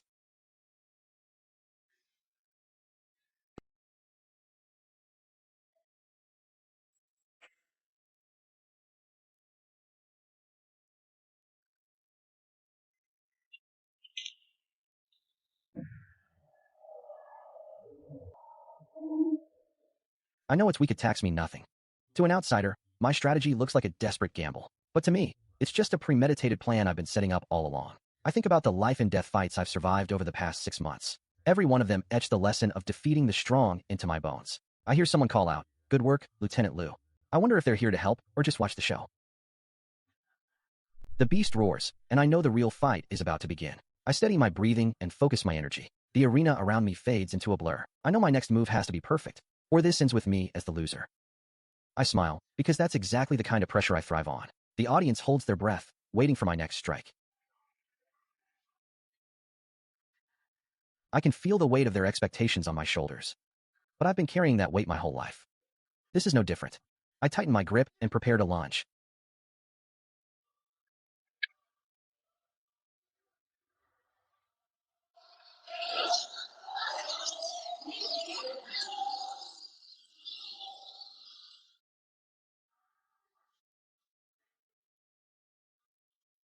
The beast blinks, and I see my opening.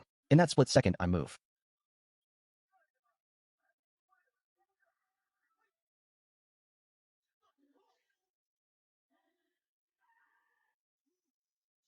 My blade finds its mark. The crowd erupts, but I only hear my own heartbeat. I've won, but I know the next battle is already waiting. I check my score and see it's climbing higher. The competition is getting fierce. But I'm just getting started. I've long engraved the principle of overcoming strength with weakness into my bones. It's become second nature by now. A superior salutes me, saying, "Good work, Lieutenant Lu." He assures me the nation won't let any genius fall before they've fully grown. They'll step in to prevent any accidents. I wonder how much the livestream tips will add up to. This crowd is way more disorienting than a beast hunting ground. Who's that? Someone just grabbed my butt. Director Wong announces a celebration assembly for the day after tomorrow. He dismisses everyone for now. He then tells me to follow him alone. He has some questions for me. Director Wong asks, Lu Chong, during the practical exam. He demands to know where I learned the 2 Earth-class martial techniques I used. He insists I answer him seriously. I clear my throat, then explain my reasoning. I tell him, Director, those 2 skills came from mastering the mortal realm's wind step and cloak kick. I add that after reaching their peak perfection, and after studying his golden light wave technique, I used that foundation to connect the dots. I concluded by saying I deduced and created those moves myself. He echoes my claim in disbelief. You deduced them yourself? He stammers, at a loss for words. He mutters that this isn't just some talent anymore. He calls it a cheat code, pulling something from nothing. I reassure him I never learned from any illegal sources. I point to my own weapon as proof. I explain that the weapon I used is different from the real imperial cloth axe in every detail. I tell him that's exactly the evidence of my original deduction. He lets out a long breath and says, Good, I believe you. He promises to report this to the higher-ups personally. He will vouch for me. He declares that others failing doesn't mean failure is universal. He says it's because they are mediocre. A true, once-in-an-era genius. How could ordinary people ever understand that? I'm still hung up on something, and he teases me about it. He asks if I'm still thinking about that 20 million in Education Bureau rewards. Of course I care.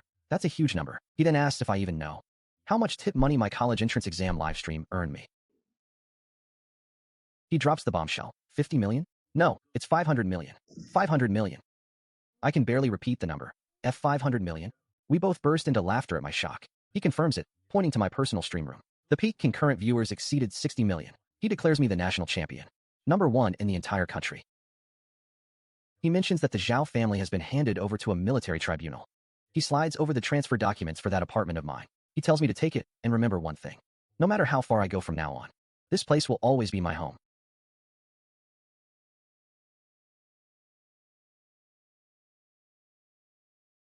He advises me to rest well tonight. Because tomorrow, I'll probably be swamped again. He chuckles warmly. He predicts that universities will be fighting to recruit me soon. I finally get home, feeling the weight of the day lift. My phone explodes with a tsunami of messages. I open my Huaxia Kuning personal account. After struggling to calm down from my sudden wealth, I don't let the excitement consume me. I seriously record a thank you video. I express my gratitude to all my supporters. I promise to share my martial insights in the future. Then I crash onto my bed and fall asleep instantly. For me, at this moment, fame and money matter far less than recovering my energy. Dawn breaks, and the world stirs back to life. In the meeting room, it's packed with recruiters from the most elite martial arts universities. One of them addresses me directly. Student Lu Chong. They offer full tuition waivers for 4 years, plus an annual education fund of 20 million, and full, unrestricted access to the school's weapon vault. Another competitor jumps in. We offer 30 million a year. They even throw an apprenticeship under their principal, and they stress that their principal is a martial king. A third school boasts top-tier training facilities. They'll tailor a personal curriculum just for me. They even offer a personal nutritionist and direct job placement. Their pitch is simple, just focus on training. Every school fires off its best offer, trying to win me over. A representative from Huabei Wuda stands up. He admits he can't match the others' financial packages, but he says he can give me an identity. The offer, assistant researcher at the Huabei Ancient Martial Arts Institute. The other mentors fall silent, completely deflated. Then a voice from Zhang and Wuda chimes in. He casually matches the offer. We have that researcher title too. No problem at all, he says. And on top of that, we can also give you an annual project fund of 200 million. My eyes light up at that number. Another school laughs and jumps in. We have funds too. They raise the bid to 300 million. And they add a kicker. If I enroll, they'll make me a captain.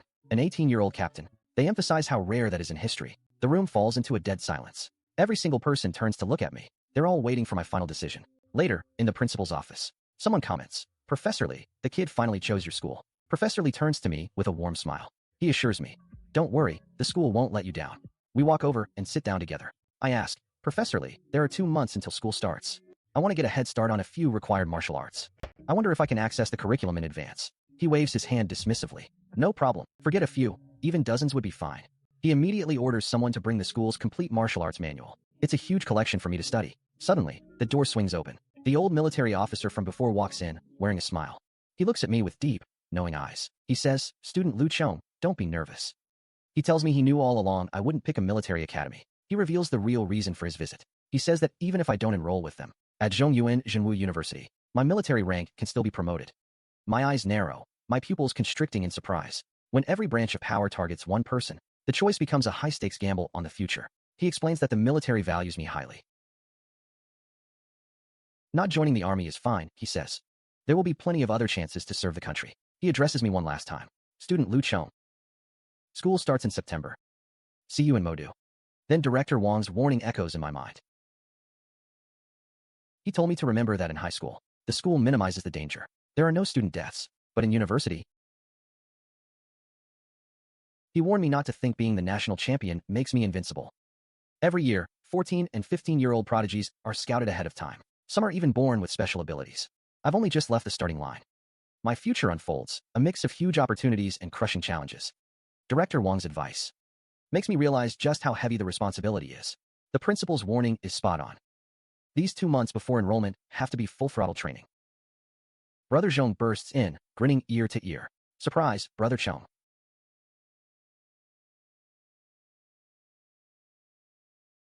He announces he's also heading to Jiangnan Wuda now. He got in as a special recruit for virtual combat. I'm used to myself that grade 2 exotic beast meat is way more effective than those high-end nutrition bars.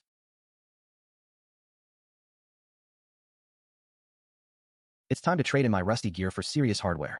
I can't help but feel a surge of anticipation. I pull up my stats to check my progress.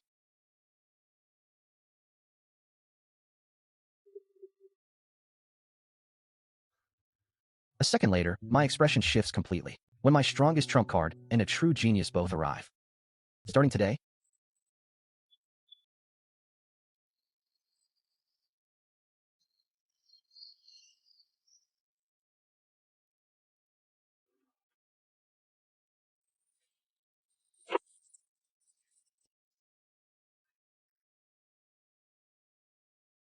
I will no longer rely on external tools. My legs will be the heaviest axe.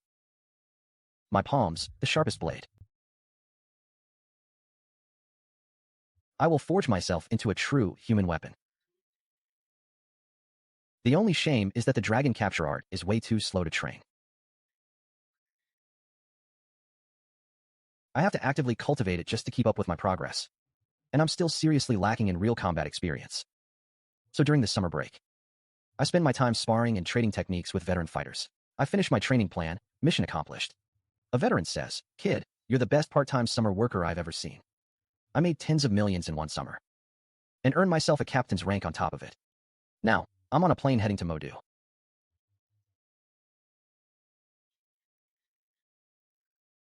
Brother Zhong is buzzing beside me. "Brother Kuan, look." He's scrolling through the Jiangnan Big Five's top 3 leaderboards.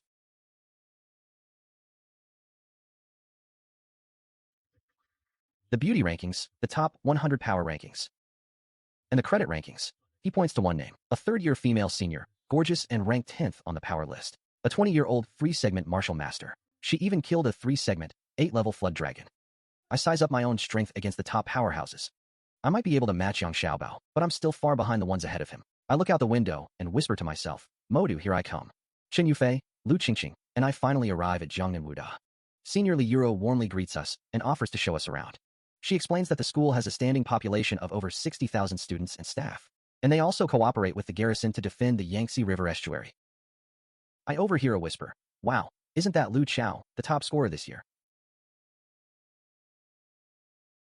Martial Arts Department, Ancient Combat General Studies, Assistant Researcher. One of the registration staff says, "He's my teacher."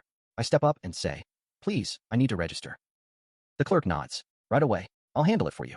He hands me my student ID card. "Here you go, Student Lu." He then starts explaining our school's policies. I listen carefully, taking it all in. I realize this is a whole new level of expectation and a whole new set of standards to live up to. I'm ready for what comes next. I take my new ID and feel the weight of the opportunity.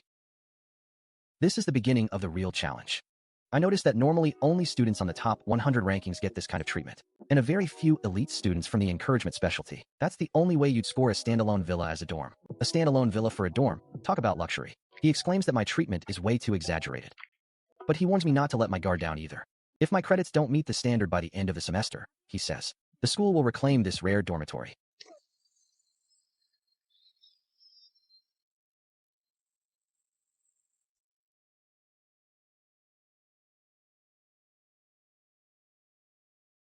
He explains that 1 credit equals 100 Chinese dollars. And that many things here can't be bought even with money. I was hoping the school would reward me with a cool 100 grand first. So he tells me the real way to go is to earn credits as fast as possible. He welcomes me to the new world, where, he says, everything has to be earned again through strength. I'm the first one to arrive at the classroom. The other students start trickling in one by one. He asks if I'm Lu Chong. He's heard that I'm the only assistant researcher in the class. He demands to know what qualifies me for that position. He introduces himself as Lu Chao. As for qualifications, I tell him. He'll have to ask the advisor about that. He scoffs and says there's no need to ask. He claims it's just because my college entrance exam score was high, but that was in a second or third tier base, he argues. Here, he says, things are different. He asks what gives me the right to lord it over them. I suggest he'll find out if we fight. He agrees, saying let's fight then. He wants to show everyone what I'm really made of. A voice booms, demanding what we think we're doing, starting a fight on the first day of class. He says he'll teach us a rule first. Any sparring on campus needs approval and notarization from the Academic Affairs Office. The winner gets 100 credits. The loser loses 100 credits. And nobody's allowed to welch on the deal. I can't believe my luck. Such a sweet deal exists. I do the math. Beat all 31 of these guys. And that's 3,100 credits right there. He points out that we don't have any credits yet. But the school allows US a loan of up to 300. So he advises us to use them sparingly. And not to get expelled on the first day.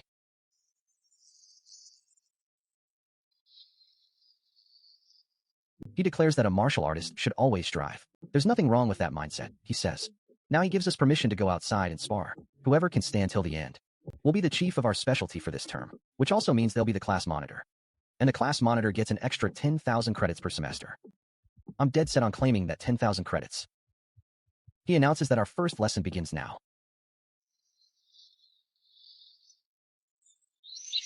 Anyone who doesn't want to participate can just watch, but they'll forfeit the chance to compete for chief. Who's first? A guy steps forward, declaring he'll challenge me.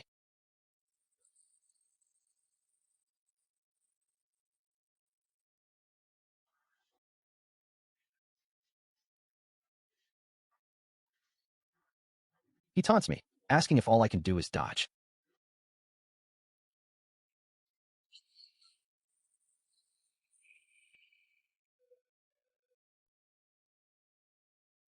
I let out a startled shout as I fake a stumble.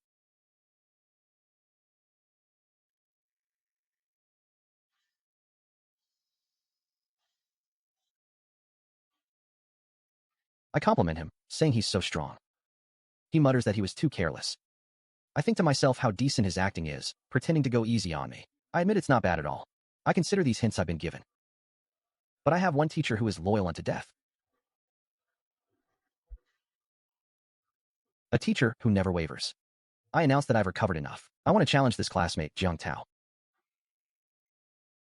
Someone in the crowd calls me shameless. Another student addresses me as Lu Chong. He says he's seen my college entrance exam video. He admires me greatly. He asks for my guidance.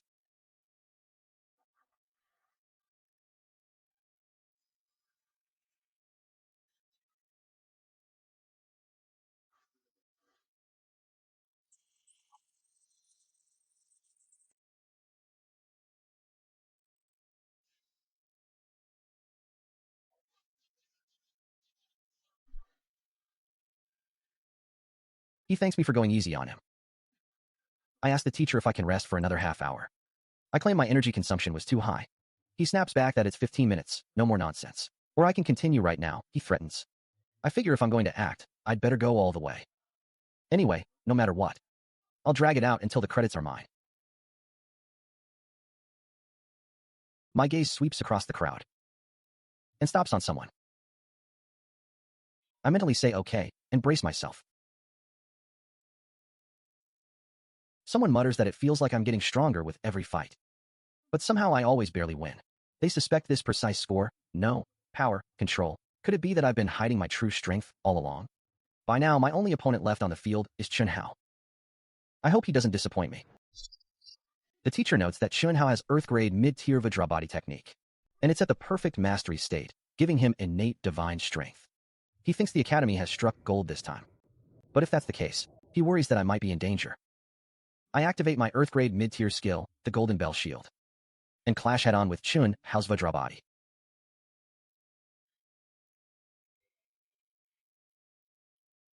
To break through his Vajra body, I'll have to use the strongest attack I've got, the Rolling Blade 18 forms. My blade aura gradually condenses into a blade glow. I've managed to train the Rolling Blade 18 forms up to. In less than 2 months at that, Chunhao charges forward, trying to interrupt my power build-up. A golden energy hand appears.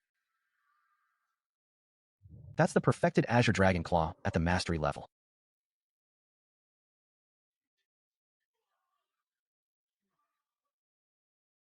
I hear someone mutter Chun, as if calling out in amazement. Chunhao admits that I am indeed very strong. He says I truly deserve the title of top scorer. But he declares he won't give up. Once he's confident enough, he'll challenge me again. I tell him he's always welcome. The teacher announces that if no one else challenges, then I am the chief of this year's batch, and also the monitor of the encouragement class. He says, Lu Chong, come with me. He asks me if I know what the advantages are of being the chief. I answer without hesitation, earn credits. He chuckles and says Old Wei was right about me loving money. But he adds that credits have to be earned through your own effort, and there's nothing shameful about that. But the meaning of being chief goes far beyond that, he explains. The chief of the encouragement specialty is effectively the chief of this entire batch, all 10,000 plus students. He is the strongest in martial power, the leading sheep of the flock. He says my future influence will be beyond imagination. I mutter that it sounds like a lot of trouble. He tells me not to worry, bringing honor to the school, defeating challengers from other schools, or winning a spot in national tournaments comes with very generous credit rewards. Especially for me, the chief. I think to myself, that's more like it.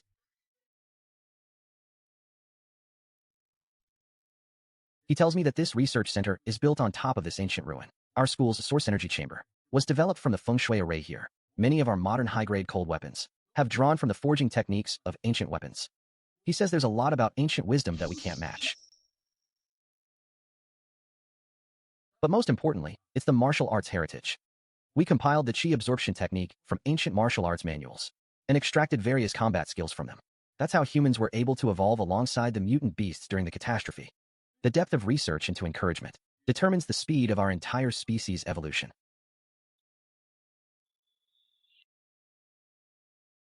He pauses, then mentions something about the ZBN from 100 years ago. The date, May 23rd, 2024. I ask what exactly happened back then. He snorts and says he can't tell me that. Once I become a full researcher, I'll naturally have the clearance to know, but he says he can tell me this much. The next alien invasion is probably around the year 2146. Given my advantages, as an assistant researcher, I only need to focus on the research direction of martial arts heritage, repairing incomplete combat skills, breaking down Earth-grade skills, deducing human-grade skills, or even creating entirely new combat skills. He says that's my project. As long as I can develop a new combat skill and get it recognized by the Academy, I'll own the intellectual property rights to it. He asks me if I understand what that means. I nod, my mind racing. The dream of making money while lying down is about to come true.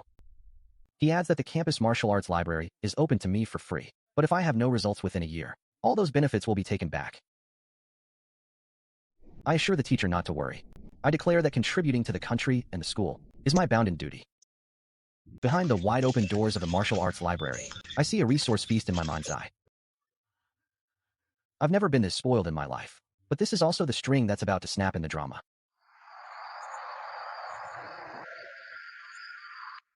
He exclaims that I must be crazy, choosing 29 combat skills at once. He asks if I plan to eat them for meals. I explain to my advisor that it's all for research. If I don't dabble widely, how can I cross-reference things and spark inspiration? He sighs and gives in. He says, fine, do what you want, just don't go down the wrong path. He tells me the heritage jade slips have arrived, and it's safer for me to receive them here. The data flow of over 20 combat skills finally shatters my virtual comfort zone. As for the other 19 human-grade skills I picked, I sigh and realize there is indeed a limit. It seems the automatic cultivation system can only handle 10 skills at a time. I guess I was too greedy. Hidden inside the cracks of the bottleneck is an even steeper upgrade ticket. Cultivating here for 1 hour can boost my cultivation base by 8%. I could break through in just 1 day, but 1 hour costs 300 credits. I really need to earn credits, no other way around it. The higher-ups are all talking about this new student, Lu Chong. He's practically drained the entire energy chamber dry. His absorption speed rivals that of a high-level martial master. They're complaining we're operating at a loss. But the dean just tells them not to interfere. He reminds them I'm the top freshman this year. So they're told to supply me with as much energy as I can absorb.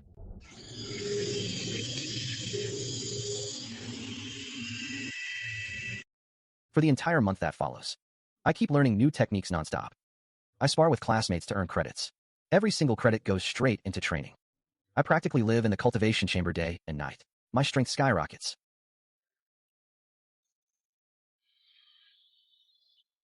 I'm still stuck studying the wave-breaking art, though. By now, for Lu Chong, aside from Dragon Roar Wave and wave-breaking art, every other martial skill is perfected. A voice calls out, "What's up, master?" I'm told the challenge team from North China Martial Arts University has arrived. I immediately volunteer to fight. The teacher nods, saying it's only right. Then I drop the bomb. I want to take all 9 of them on by myself. He practically chokes on his own breath. He asks if I really mean to challenge the entire exchange team solo. He accuses me of being way too arrogant. He points out that among the 9, there's a second-rank warrior. He says even if I can beat that one, the others will rotate in, one after another. He questions if I can handle that kind of endurance. He warns me this isn't a game. He reminds me the school's honor is at stake. I just tell him, "Teacher, don't worry." I ask when I've ever made an empty boast. I insist on going first. I say only when I fall should the others step in. He finally relents with a sigh. "Oh, all right," he says. He agrees to let me take the first slot. But he sets a minimum. I have to take down at least 3 opponents. Otherwise, he warns, we'll be on the back foot. I snap a salute and guarantee the mission. I swear, even if I cough up blood, I'll plow through all 9 of them. Word starts spreading around the schoolyard. Someone says the capital has produced an amazing freshman this year. They wonder if our juniors can hold their own. I recall how we lost to North China's Wu Tao and Wang Tong in last year's martial tournament. Everyone's been simmering with resentment ever since. Too bad that guy from North China is too strong. Last year, he single-handedly took down all 10 of our top-ranked students. Someone mutters that he's like a one-man army.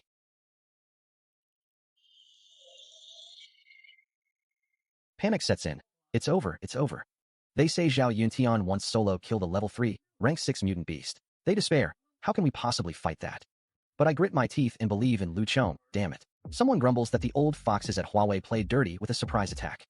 It's only been a month since school started, so where are we supposed to find good seeds? I retort, if you're scared, you're a coward. I tell everyone to take a break. Grab some snacks and enjoy the show, I say. I've got this all by myself. I greet the students from North China who've traveled so far. I announce I'll act as a gracious host. I invite them to make the first move. I promise not to fight back for the first 3 strikes.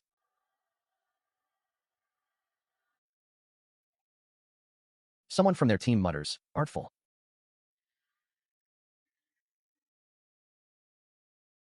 I sense they've broken through to a second technique.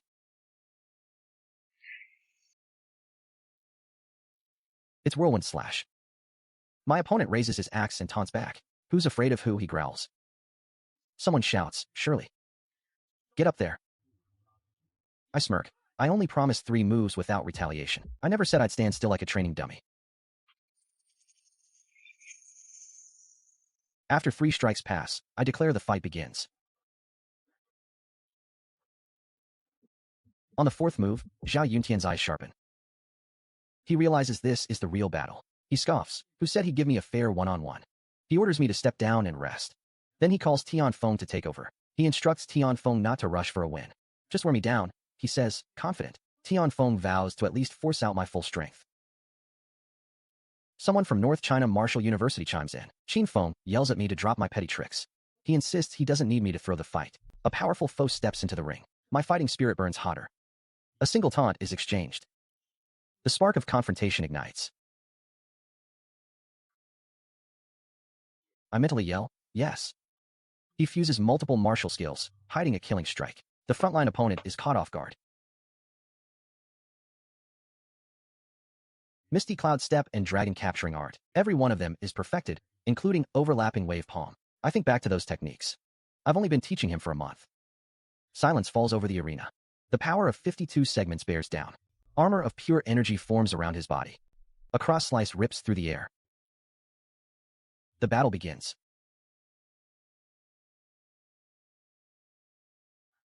I wonder if this is what it feels like to be suppressed by a martial master. His energy leaves his body, solid and unbroken. He doesn't give me a single opening to advance. At the brink of defeat, I feel the Dragon Palace stirring within me. Qianlong Palace erupts with power. I twist the trajectory of his sword energy. I break out of the deadlock in the chamber. My perfected dragon capturing art reveals its elegance. Lu Chong's technique neutralizing skill meets his opponent's wits.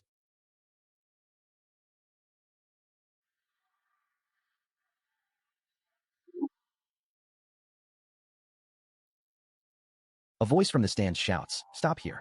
We concede," they say. My opponent yells that he hasn't lost yet, but the referee declares I've won the student match. It's over, no further fighting allowed. Someone whispers that this bloody war is just beginning.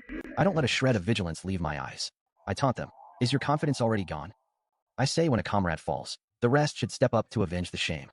I remind them to wipe out the disgrace. I declare that North China Martial University has no cowards. Their grief turns into sharpened blades. Even basic attacks can break through formations.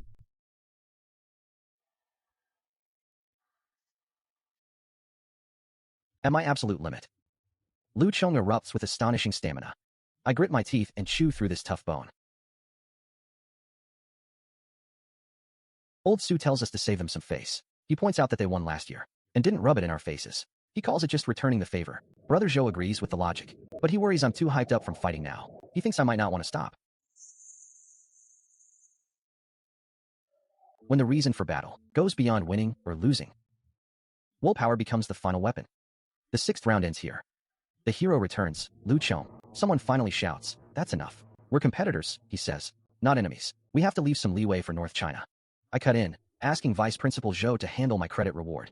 He promises the full 90,000 credits. He says not a single one will be missing. He grumbles, "You little rascal." Then I ask about compensation for my damaged reputation. I remind him I made my 1 versus 9 vow, in front of millions of viewers.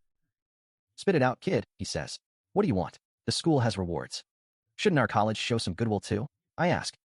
10,000 credits will do, I say. "Just 10,000, he says. "No more. If you still want more," he adds, "then go fight for it yourself." I quickly agree. That's enough. That's enough. Reputation's nothing compared to cold, hard credits. Their coach barks, "Qian Hao Yuan, you're up. Show them our fighting spirit." I think to myself, "Think carefully, old man." A fresh general takes the field, holding the line alone.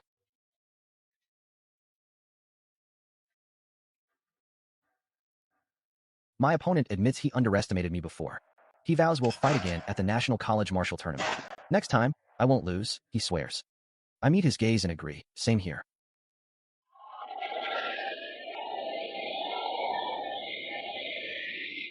After the dust settles, I go to my teacher to request a new batch of martial skills.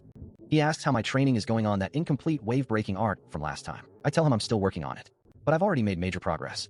I'm confident that within 3 months, I'll have it fully restored. He's stunned. Can I really fix an Earth-grade top-tier martial skill in 3 months? He notes that nationwide, fewer than 30 people can restore Earth-grade skills, and those who can restore a top-tier Earth-grade in 3 years can be counted on one hand. He stresses that if I can actually do it,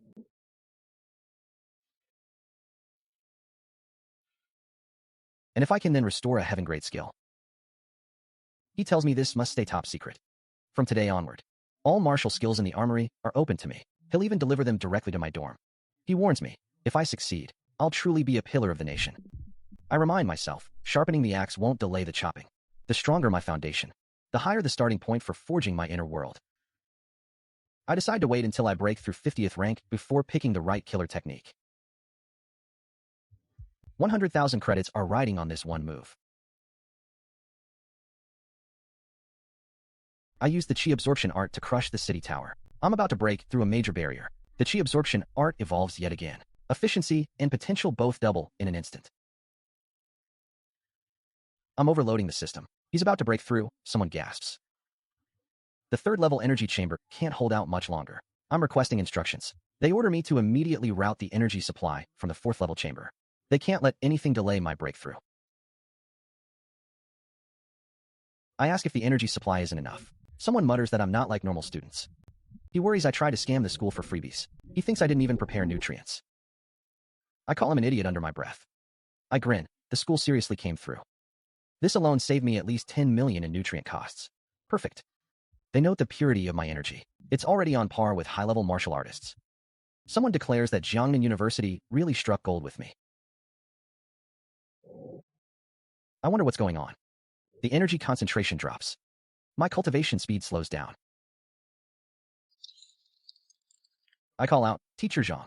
I complain that my energy chamber is glitching. I say it's messing up my training. Teacher Zhang scolds me, saying I should be ashamed. He reminds me if it wasn't for him, who switched the fourth level chamber's energy over in time, I would have blown the whole breakthrough. I give an awkward laugh. I say, Teacher, I didn't mean to blame you. I admit I got carried away by the excitement. He laughs and tells me to train in my own chamber from now on. I say, no thanks, Teacher Zhang. He mentions the stimulation energy chamber. It costs 600 credits per hour. He warns me not to say he didn't tell me. I sputter, 600 teacher? I admit I can't afford that. He says the school's already given me unique privileges. He lectures that if I want things without paying, the school and the country would go broke. He tells me if I want more, I have to earn it myself. I sigh. 100,000 blood points disappear fast. I realize I need to pick up missions ASAP. I quickly browse the catalog and settle on the Guiyuan sword art, along with the finger of plucking flowers. 8 earth tier skills, including the Chinkuan blade and 10,000 palm strikes, and 20 mortal tier techniques.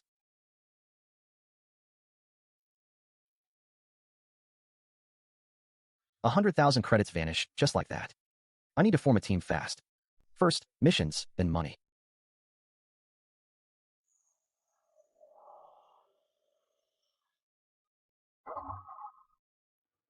Someone announces, welcome our school's great hero, Chief Lu. A senior tells me I'm the talk of the campus now. She says a lot of girls from her year have their eyes on me. She teases the female students, telling them to speak up if they like a guy, or someone else might snatch him first. Someone huffs, Brother Chong. They ask if I haven't heard yet.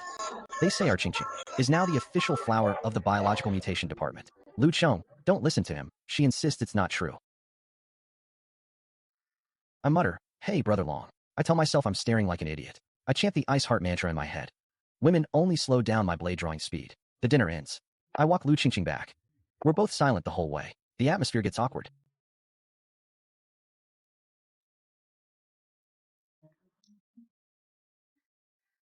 Someone says, Junior do, since we couldn't invite you out. They add, a visit to your door shouldn't be turned away, right?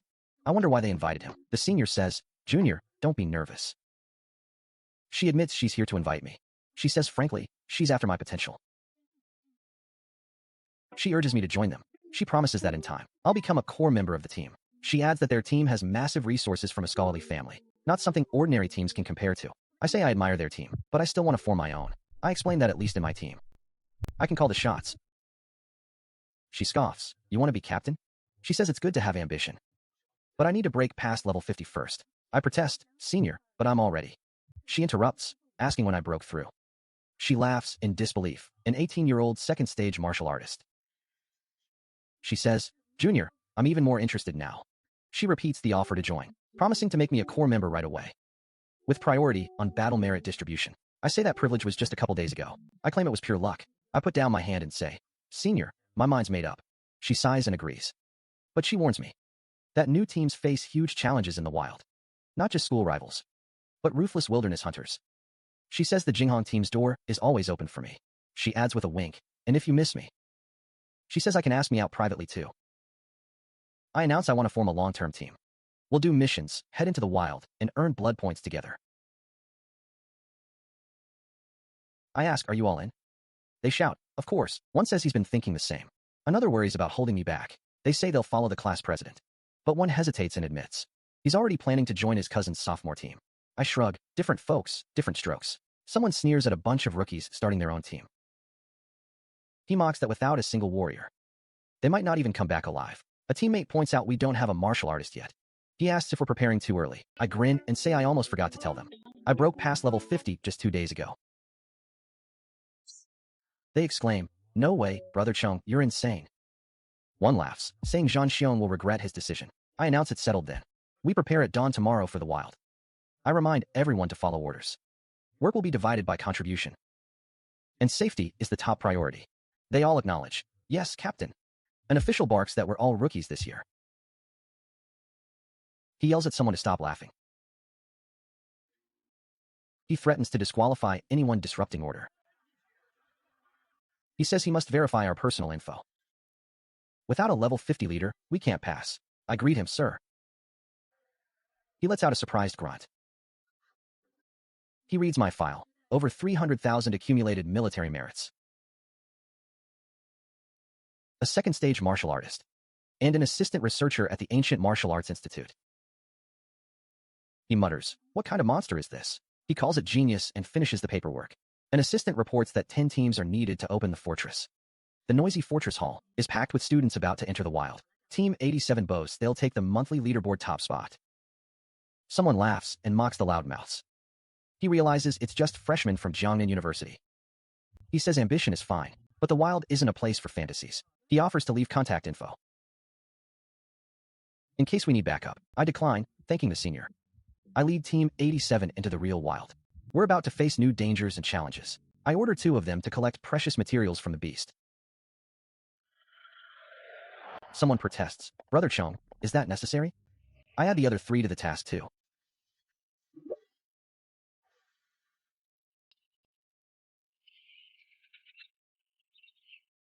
I tell them if they can't handle this, they might as well go back to class. A teammate says if the captain wants us to face blood, he should set an example first. I agree, but say after I prove myself. The next time, he'll do it solo. Someone mutters in awe, "Does Brother Chong have to be this hard on himself?" I reply, "In the wild, mercy is a tombstone for the dead. The black marsh wetlands smell of sweet rot." I eat frog meat with a blank face. I ask, "This is dog meat." I ask how it is. They say it's okay. The team pushes deeper. I spot a level 2, stage 8 beast.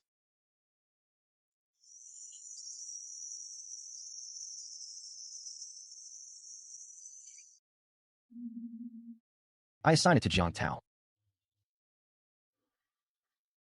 He asks why. He's shocked that my blade is slower than his hand that moves after mine. He grunts in frustration. He jokes that when the captain acts, there's nothing left for them.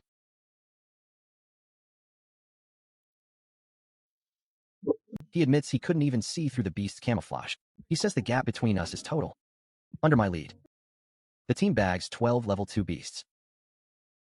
Next, I push him to train solo. While I stay a kilometer away as backup, the 5-man squad sharpens fast.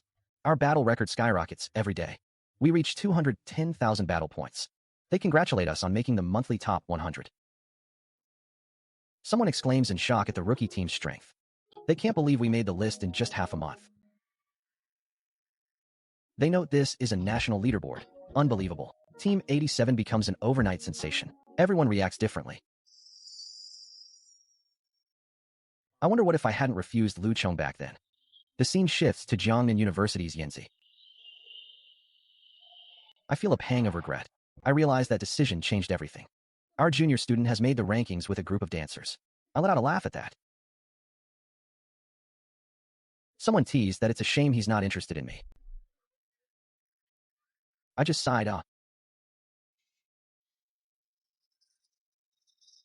It's not enough. I still need to get stronger. Someone shouted out Guan Yunchang No. 1 High School, laughing. They remarked that this kid is still leaving everyone in the dust. Even the public and the military saw their original energy chambers. I explained what I experienced during my own breakthrough. I said now there's no need to be bound by formalities. I encouraged them to try boldly. I told them that when they see someone succeed, they can absorb the experience. And when they see failure, they can learn from it. I handed out pills meant to assist breakthroughs. 1 pill per person. I told Shun how to go first. He nodded and said, "Okay."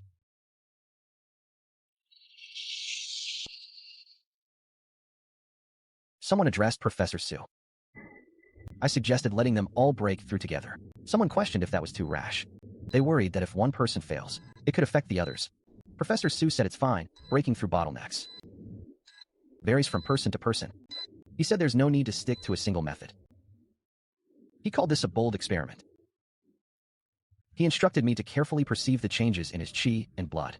He said this is the transformation when chi and blood solidify. The path of a genius.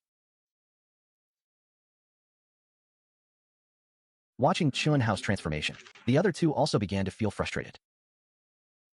It's only been 2 months since freshman year started, and already 4 warriors have emerged. Someone exclaimed that this kind of boom never happened in past years.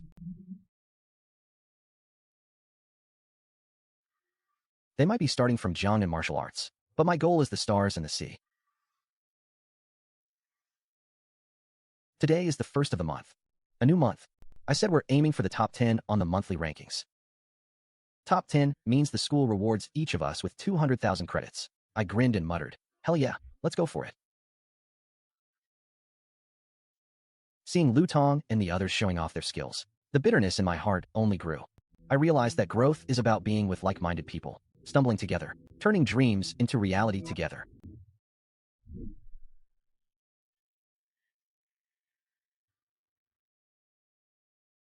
I declared that I'm a martial master now. I wondered if I could finally go toe-to-toe with the captain. I warned everyone to be careful. I said to keep moving. Okay.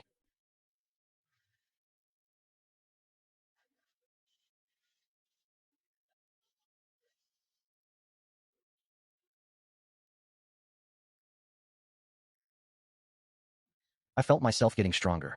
But the gap between me and Brother Chong is even wider. Someone pointed toward the shallow bank. They said high-level black-armored crocodiles have been spotted there before. Someone asked if Brother Chong is going. On the shallow bank, 2 female martial masters were being surrounded by 5 stone-skinned toads. They were in serious danger. I thought to myself there's no way to save them. Once we get involved, we'll be dragged into it too. But I said we have to rescue them. I added that I have a better idea. I said if we do it right, we can not only save them, but also take down our opponents.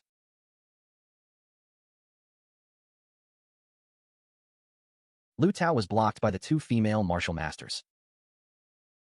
But his arrow aimed at the black-armored man only sparked off harmlessly. Someone shouted, 1/star sword.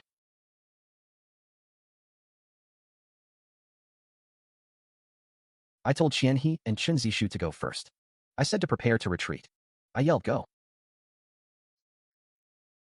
I shouted, charge. Brother Zhong told me to go first. He insisted he can hold the line. I shouted back, bullshit, if you say go, you go. Someone called out, Brother Chong. I said that if I'm going, I'll have to run at full speed. And the gap between us will only get bigger. The captain shouted for everyone to retreat. Someone yelled that the black-armored crocodile pack is coming out.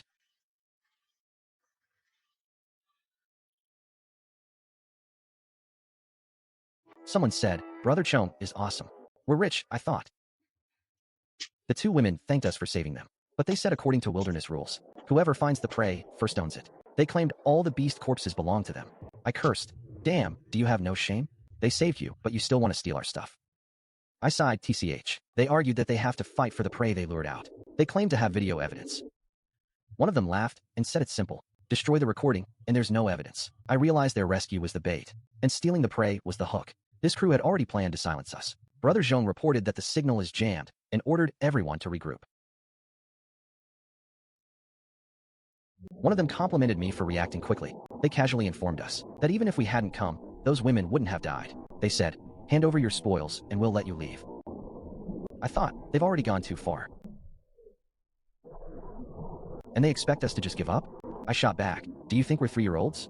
They taunted that I'm too drained to fight back. They boasted, 3 moves and I'll finish you. I noted that all this bluster is just a ploy to intimidate us without a fight. I decided to strike at the leader first.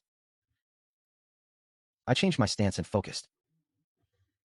I thought, this flower-picking finger is meant as the final blow for prey. Since they live worse than beasts, I'll treat them like them. I reminded myself that his kindness was only for those who didn't hold a blade. Chun Hao and 4 others were surrounded by the remaining 6 warriors. They were at their last breath, just as their defense was about to collapse. 6 streaks of sword energy rained down from the sky.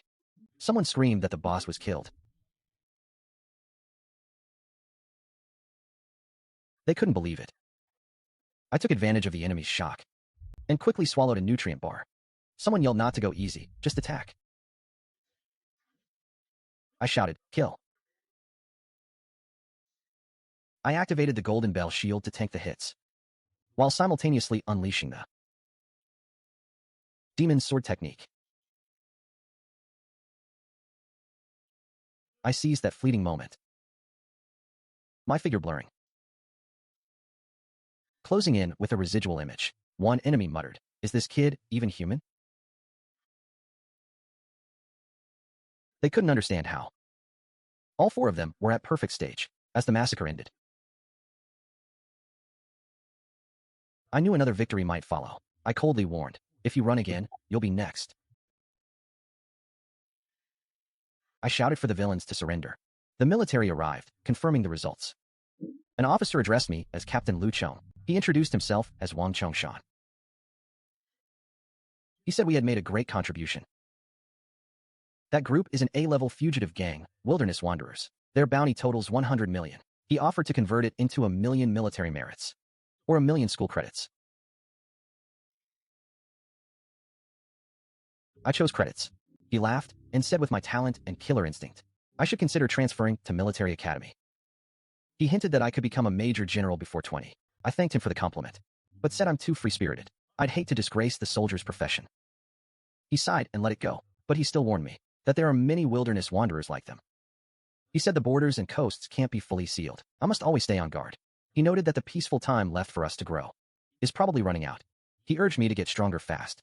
He hoped we could fight side by side in the future. Brother Zhong shouted, "Look! We've reached the top of the rankings. Our small goal from last month achieved at the start of this month." Everyone celebrated reaching the top of the monthly rankings, but I stayed calm. Zhang Yuanji said we should go back to school first.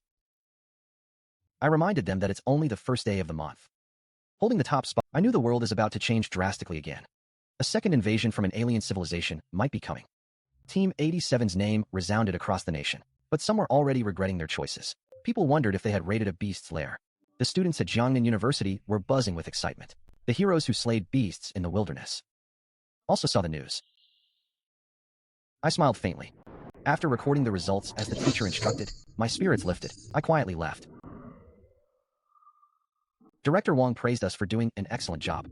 He said we brought honor to the school. The military's 1,000,000 credit reward has arrived. On top of that, the school has decided to reward each of us with a vial of Beast King Heartblood. But he added one condition. This reward is an advance from the school. He expects us to hold the top spot this month and prepare for the year-end National University Martial Arts Tournament. He asked if we could do it. We chorused, "We guarantee the mission." He noted that the Beast King Heartblood has powerful energy. He warned that it might be too much for our current foundations. But he said the opportunity only comes once. He let us decide whether to use it. I nodded and listened carefully. I start by telling them their foundation might still be too shaky. The absorption efficiency would take a hit, I explain. But this is a one-time deal. Use it or lose it. They mull it over, and a few of us head to the cultivation room. If I said no now, I reason with myself, I'd be even less worthy of representing this team.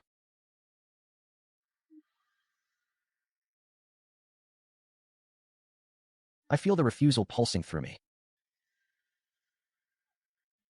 The Beast King's heartblood churns inside me like magma. The energy is violent, roaring through my body. Every second is pure agony.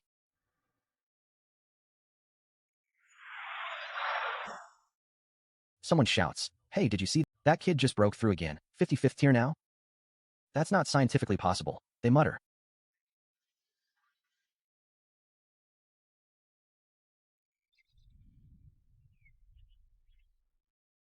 Right then, I feel the peak of the torment myself.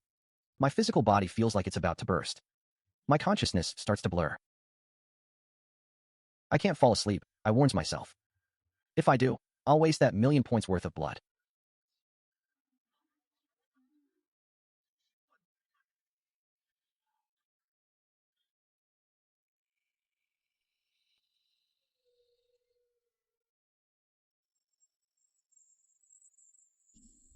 My golden bell technique, sensing the intense stimulus, spontaneously evolves into a top-tier first-stage skill. Dragon Silver Wave also reacts to the external pressure. My cultivation speed skyrockets. Straight to perfection, I know it with satisfaction.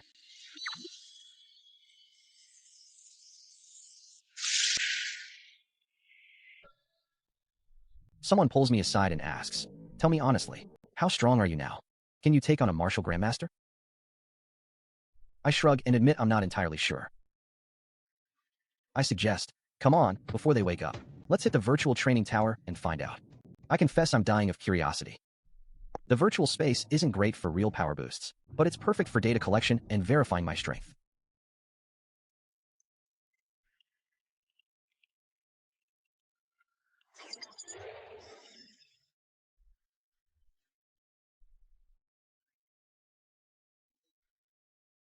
I want to test my upper combat limit. The simulation sets the scene, a desolate plain. My opponent, a pair of level 14 mid-tier Stormblade beasts.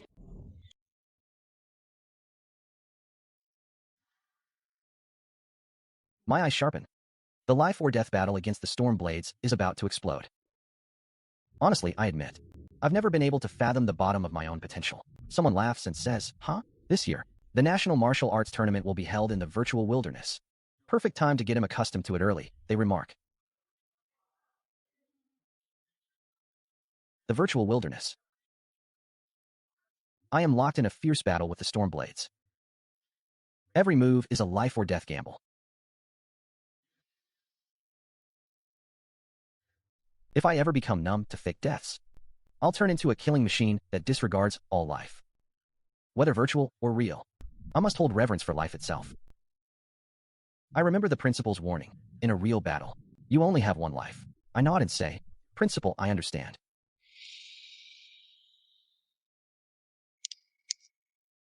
Physical quality, mental will, combat experience. The perfect combination.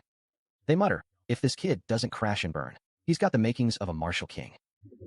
They decide to set my trial results from this session to the highest classification level. Until the end of the martial tournament, no one is allowed to peek. A teacher exclaims, "Sir, Lu Chong's potential is too terrifying. If it gets exposed during the national competition, those dark forces abroad will latch onto him immediately. Should we make him withdraw from the tournament?" Someone replies, "No, sheltering a genius is safe, sure. But without competition and real fights, his growth rate will plummet. He might even end up ordinary." A hearty laugh follows. "Huh, Xiao Su is just eager to protect him. But a hothouse can't grow a towering tree. Let him go." I think to myself, training his survival instincts in adversity early on is absolutely necessary. My friend grins and says, "Haha, Brother Chong. I'm a 4th-tier warrior now. Pretty impressive, huh? What about you, Brother Chong? After swallowing that Beast King Heartblood, you were a 3rd tier before. Did you make it to 6th tier yet?" Another friend chimes in. "What are you saying? Brother Chong is high level. His breakthroughs are harder. If he hits 5th tier, that's already a pleasant surprise." They add, "Brother Dao and I both reached 53rd tier. And we finally broke through to 51st tier." I calmly reply, "Actually, I'm at 58th tier now." They both gape. "What? What did you say? 8th tier? Brother Song. Say that again." "So, Brother Chong," says one of them, "if you don't object, maybe we should disband the Brazil team for now. You have better options. We shouldn't hold you back." They confess, "Brother Chong, we don't want to drag you down anymore. We thought we could finally catch up to you this time." But the gap only got wider. I shake my head and say, "What nonsense. You guys are already outstanding.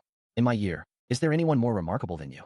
Chun Hao's physical defense, Qin Haiyuan's intelligence gathering, Gu Yidao's killing edge, Cheng Zishu's medical skills, and Jiang Tao's logistics support. Are you all blind to that?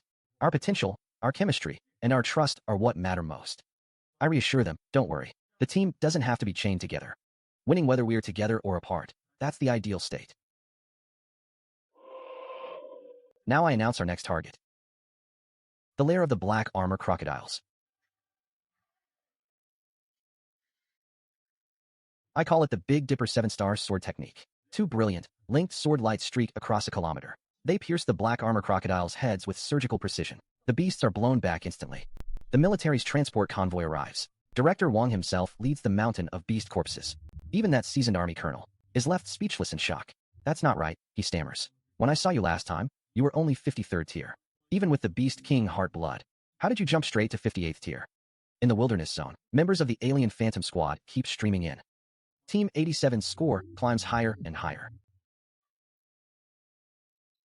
I kick myself. I miscalculated. If I'd known earlier, I should have upped the terms. Should have pulled him into my team at any cost. Another voice says, it's not too late yet. Offer yourself in marriage, I joke silently. Not until he wins the national martial tournament. Would that be close? Someone replies. I laugh. That's a bit over the top. I glance at the clock. Almost noon. Only 100,000 combat points. Have we really hunted this zone empty? My friend points out the area we swept a few days ago, near the three-eyed venom spider caves. Brother Chong, you want to go? I nod confidently. Let's go. Don't worry. If someone set another trap, we'll clean it up on the way. When we arrive, the scene is already a mess. A panicked voice cries out, class monitor, save them. P-1, someone mutters grimly. Imagine being alone out here.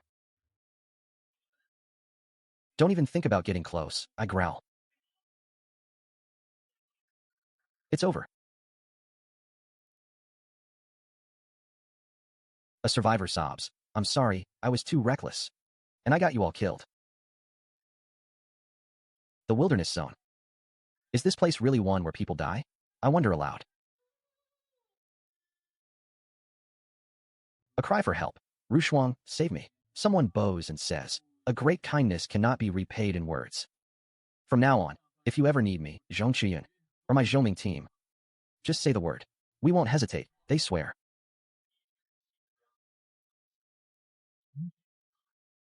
The scene hits them hard. Silence hangs heavy in the room. I rally them. Everyone, perk up.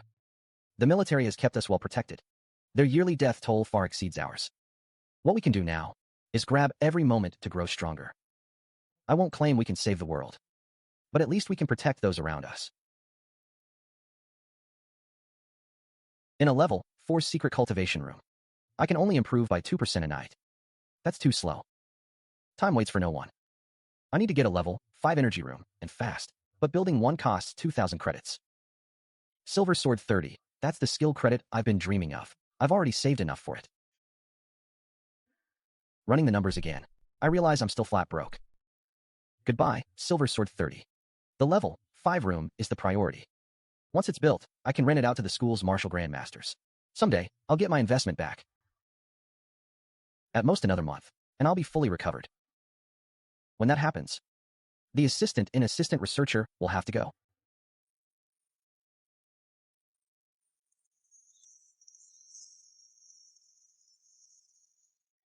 I grin and say, glad. A toast to our future national champions. You guys, a freshman team, have 4 members in the top 100 rankings, qualifying for the national tournament. That's simply astonishing, they praise. This glass is for you. Someone leans in and says, from what I've heard, this year's national martial arts tournament is different from previous years. It's no longer a wilderness survival match where killing is banned. Mutual killing among students won't be forbidden. I blurt out, won't that cause casualties? I tell the woman not to be nervous, though I can see the worry still in her eyes. The reason I'm so confident about this plan is simple. This time, the arena will be set in a virtual space. China has actually been planning this for a while. The technology just recently became fully mature. Inside the virtual space, even if you die in battle, it won't cause real-world casualties. It lets the participants fight without holding back. That way, we can truly filter out the real winners. She finally understands, nodding with a look of realization. With the setup, students from universities across the country can all compete on the same platform, in a truly fair competition. A fight that's almost indistinguishable from reality. Maybe it won't be long before even the college entrance exam is held inside the virtual space. And this martial arts tournament, I suspect it won't be limited to just China anymore. According to a friend I have abroad, over there, they're also frantically preparing their own virtual training towers. So it's highly likely that foreign university students will be joining this martial arts tournament too. This is going to be a global event, and everyone will be watching.